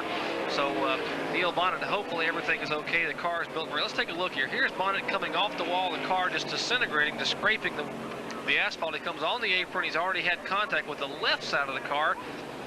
Speculation being he probably blew an engine up there and spun the car around and tagged the wall with the left rear. So Neil Bonnet will exit here, 20 laps to go, and everyone will make their way to pit road. Well, all the key players are now coming down on pit road, and that includes Rusty Wallace reporting problems with the motor. Now he is going to stop, and Steve Martin is down there in the Rusty Wallace pits.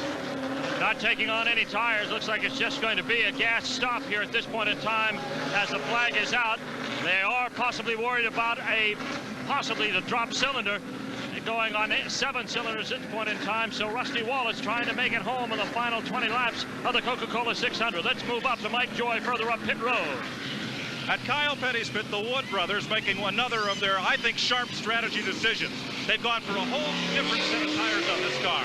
4 tire change for Kyle Petty, and that means the car will handle completely differently than it did in this last round of green flag racing. At that time, Kyle said he wasn't too happy with the set of tires that were on the car. Now he'll have something entirely different to deal with. Eddie Wood, how will the car handle differently now than with that last set of tires? All the tires we've been putting on for the last 3 stops have pushed. This set is the best set we had. We saved them to last, so we just have to go and see. Well, they took inventory here behind the pit wall, and they went with their best for this run to the checkers. But it doesn't look good for Rusty Wallace, Jerry Punch, as even coming down pit road, he was showing smoke out of the back of that car. Well, when you could hear in Steve Martin's microphone when he was giving that pit report, the staccato noises, the blurping of that engine as it was loping there in the pits, and apparently they've lost a cylinder and they're having trouble. And you can see in the rear deck of that car that there apparently is some burned oil back there as the rear of the car, supposedly white, now turns a little bit dark. Here's the Darrell Waltrip car getting a 4 tire change in the pits. He will come in, and Waltrip now should be elevated into the top 5. Of course, with the pit stops to be back in the field a little bit, but he can make that back up on the restart. But they're making a pit stop on his car, but a tough break for Rusty Wallace, the car number 27. It really is, and well, one guy's misfortune is another man's fortune. Kyle Petty, who was not running that strongly. His tires were, as we heard from our pit report, were not running that good. Has a chance now to come in and get new tires on and get set up to finish this race. As you heard Eddie Wood say, they have saved the best for last. Let's go down now to Steve Martin, who's standing by in that Rusty Wallace pit.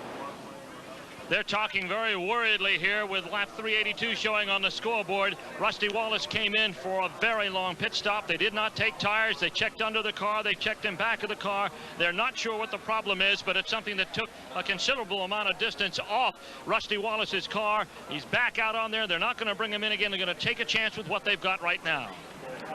Well, they can only sit and hope now as Neil Bonnet's car is being towed down pit road, and it will make its way to the garage. Boy, that is one banged up race car, Jerry Punch. Don't see if Neil Bonnet is still in it. That might be it. No, that is one of the safety crews in there. But I'm sure they've taken Neil probably to the infield care center for a checkup. As sore as he was last week, that car hit the wall a ton. You see the dust and dirt where the car came down off the track and on the infield apron. The left side of the car has been flattened and shortened. That was a Pontiac about an hour ago, and now it's yeah, I'm not really sure what it is. It may be headed for the junkyard like the one last week. And a tough break for Butch Mock and Bob Rahilly, the two car owners in that machine. They have had tough luck all year long. That car was their brand new short track car that they had at Martinsville a few weeks ago, and now it will have to be brand new again and totally rebuilt. Well, there's a lot of work ahead in the shops for Neil Bonnet and his crew, and hope Neil Bonnet is okay. But if I know Neil, he's one of the tougher guys out here. It takes a lot of blows to make Neil Bonnet hurt. He really is. While he was in the hospital last Sunday, they were checking him out. He said, you guys have got to get me feeling better. I got to play golf tomorrow. They were all laughing at him. He did. He played golf on Monday. He hobbled around the golf course and chased a little white ball all day. So he knew he'd be in the race car. He said if he'd have sat still in the hospital all day Sunday and Monday, he'd have been more sore on Tuesday when he had to come back to the racetrack. So instead he played golf on Monday to try to loosen up a little bit. That's an excuse I ought to use. All right, apparently now there is one lap remaining to go, one lap, more lap of caution here. We are on lap 386. 400 laps will make up the Coca-Cola 600 here at the Charlotte Motor Speedway. And right now the leader being posted as Kyle Petty. Rusty Wallace will be in second position. Then Morgan Shepherd running third, Lake Speed fourth, and Darrell Walter fifth. Down through the 10th position, Phil Parsons, Terry Labonte, Richard Petty with a good run today, Buddy Baker, and Jim Sauter. Also, you give a call to Jim Sauter. Haven't called his name all day, and he's now showing up in the 10th position. He's one of those drivers that's been out there all day long and lasted, and there he is. Jim Sauter is now running 10th. Jim's a veteran driver from the USAC and ARCA ranks. He ran a lot of stock car events up north. He's 44 years old and has 11 children. Ages from 7 to 25, and I asked him, I said, why do you involve in racing stuff? If you had 11 kids at home, would you stay home very much either? I said, no, I guess not. But a very competitive driver. They ran at Daytona early in the year, involved in a grinding crash during the qualifier with A.J. Foyt and Tommy Ellis. That ended his chances to run the 500 down there, but they rebuilt the car and came back to Charlotte, and he's having a pretty doggone good run here. Well, 14 laps to go. Let's take a look and see if that pace car will indeed pull down on pit road this time, and there it goes, making that hard left-hand turn. The cars are all bunched up together now in turn number 4, and they will come down the front straightaway, and we'll see if the new tires Kyle Petty has on will enable him to pull away. And Kyle Petty is now full throttle, and here he goes, the young driver now living in High Point, North Carolina, takes it to the lead. And it's Kyle Petty. Rusty Wallace is having some trouble getting up to power. He is just not running at all out there. Well, Kyle Petty leading with the car that's really slowing back in the pack. Rusty Wallace just trying to hang on and finish these last 17 laps. And there's Kyle Petty leading his dad, Richard, who's laps down to still being shown in the top 10. And again, Kyle has to be thinking, got to be careful. There's Rusty Wallace going by the ailing car of Dale Earnhardt. What a day he's had, a rough afternoon for a lot of the veterans. And Rusty was saying, I had a shot. I could have won the thing. Son of a gun, he's just trying to finish now. You see smoke, a little bit of puff of smoke in the rear of that car, number 27. Has 2 wounded birds. Him and Earnhardt do battle here in the trial. I was going to say, those are 2 wounded ducks out there, Dale Earnhardt and Rusty Wallace. Earnhardt, of course, from the first lap on, if you're just joining us, had a lot of problems. 388 laps are complete. Kyle Petty is leading. Can he hang on? We'll have the finish for you in just a moment. Stay with us.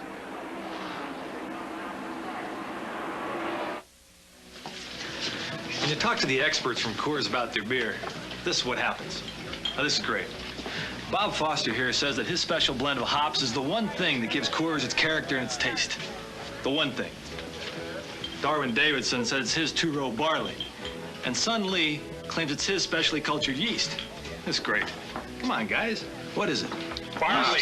I love it. You want to know why Coors is the one? Teamwork. It figures. I finally get a financial plan all worked out. Then they go and they change the tax laws. Now nothing works. Not my tax shelter, not my IRA, even my gold card is tarnished. They're treating capital gains like regular income. What's left to deduct? Give me a break. I mean, what's an entrepreneur to do? Jefferson Pilot, Insurance and Financial Services. Get a 6-pack of Coke. Free? free. When you buy Dirt Bustin' Hastings filters. The best there is. It's Hastings Dirt Bustin' giveaway with a free 6-pack of Coke for you and a chance to win a Dirt Bustin' 4-wheel drive Dodge Raider or thousands of other great prizes. Just buy a pair of Hastings filters. The best there is. At leading auto parts stores or with a professional oil and filter change. And the Coke is free. Jefferson Pilot Teleproductions, very pleased to be bringing you today's Coca-Cola 600 from the Charlotte Motor Speedway. Mike Hogwood here along with Dr. Jerry Punch.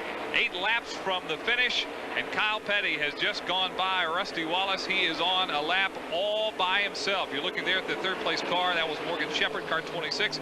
There's Kyle Petty from High Point, North Carolina, 26 years old. And maybe for the 2nd race in a row, we might have a 26-year-old driver to win a race. There is the battle for what is now, I believe, 3rd place. That is Morgan Shepherd and Lake Speed. But that will be the battle for 2nd now. 2nd place, as Rusty Wallace has really slowed.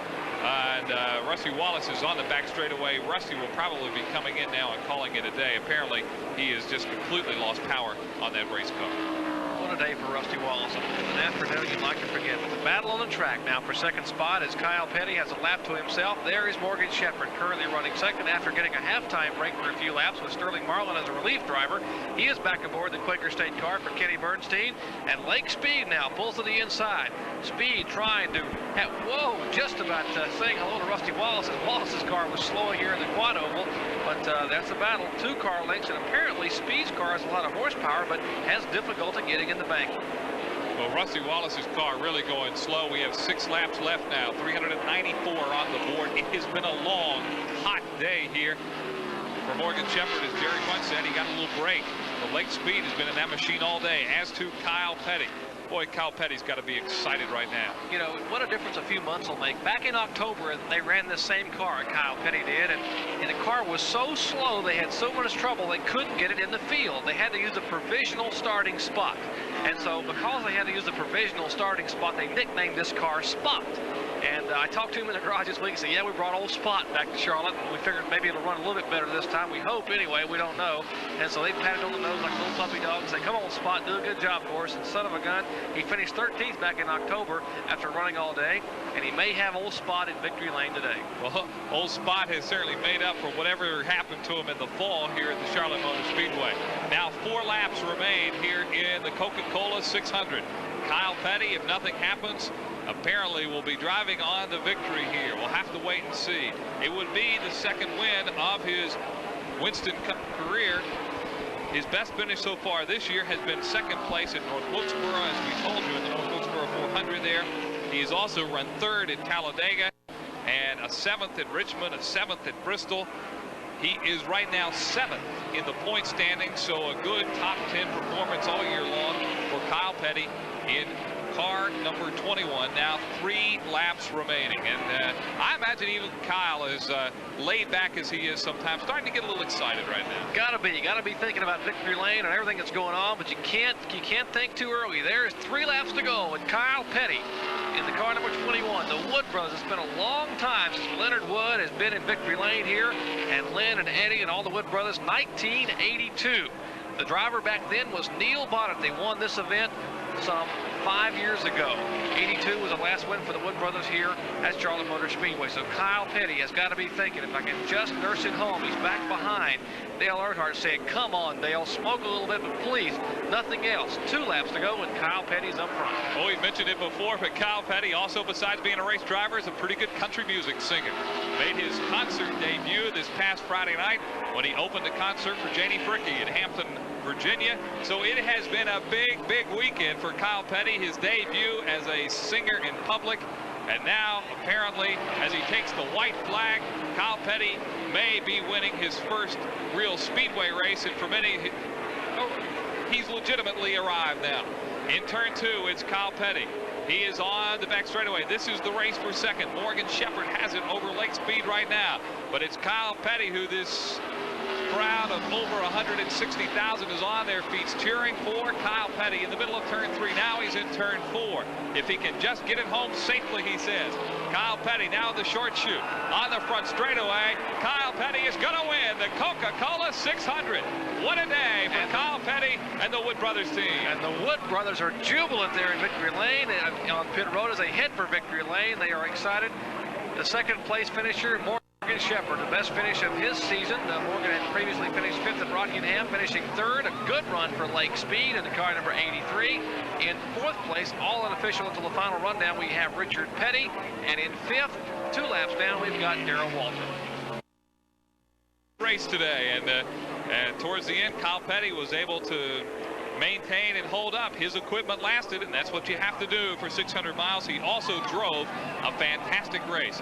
So Kyle Petty in Victory Lane for the first time this year, for the second time in his career, and there are a lot of excited people. One of the greatest names in stock car racing, perhaps the greatest name. His father, of course, King Richard, and as Richard pulled up alongside him and congratulated him, gets his car to the garage, and I imagine Richard will be making his way over to Victory Lane as well to congratulate his son, Kyle Petty, who is now the winner of the Coca-Cola 600. We'll have all the post-race interviews for you, and we'll be back in Victory Lane in just a minute after these messages from your local station. Kyle Petty in Victory Circle.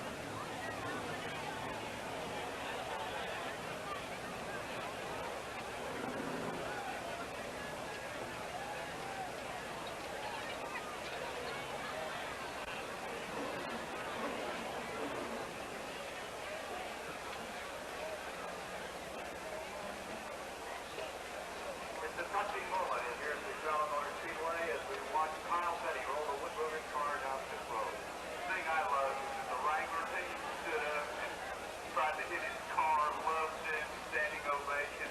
And the teams that were left, and there's not many, but everybody was tickled to death for the Wood Brothers. Applauding the Wood Brothers and Kyle Petty, who is in Victory Lane right now, taking his first deep relaxing breath here the past 4.5 hours after this great victory this afternoon.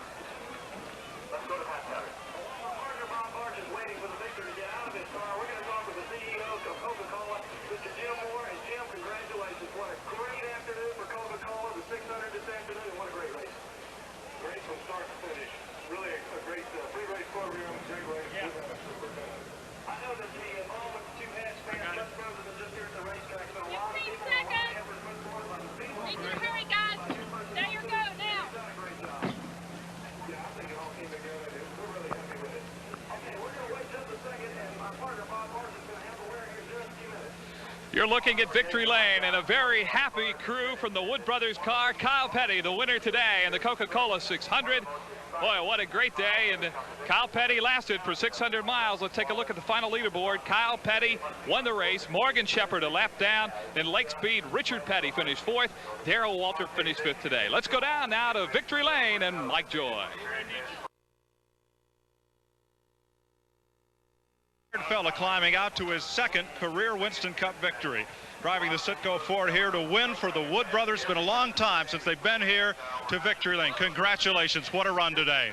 It was just one of those days. We got real fortunate. Bill had trouble, and then David pretty much had us covered there. That one time he had trouble, and then I guess Rusty had a little bit of trouble, and we were just fortunate enough to run consistent, run good all day, and had some great pit stops. And the Lord looked after us, and I'd say a little prayer, and the guy in front of me would drop out, and it worked for us.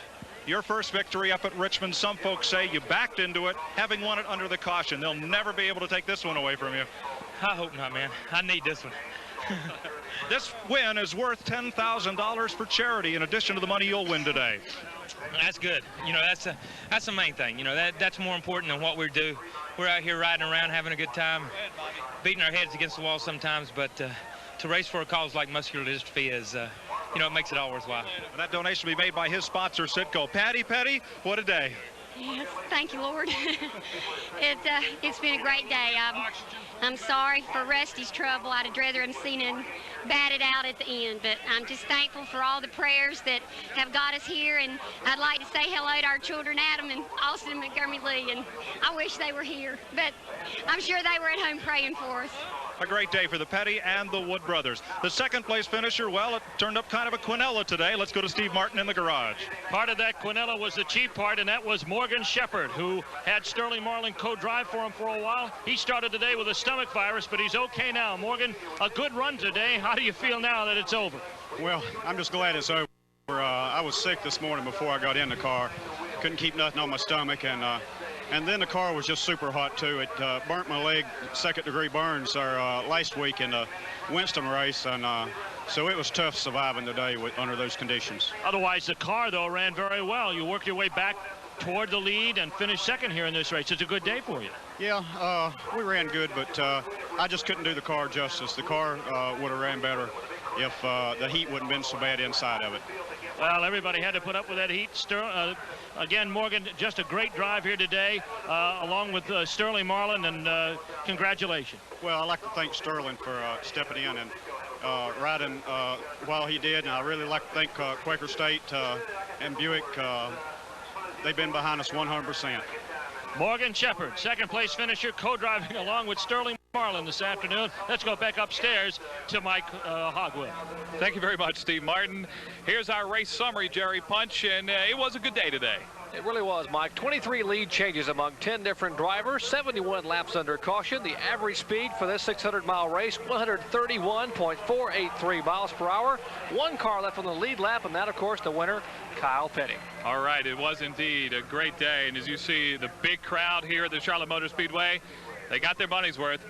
We'll be back with more post-race activities from Charlotte, but first, these messages.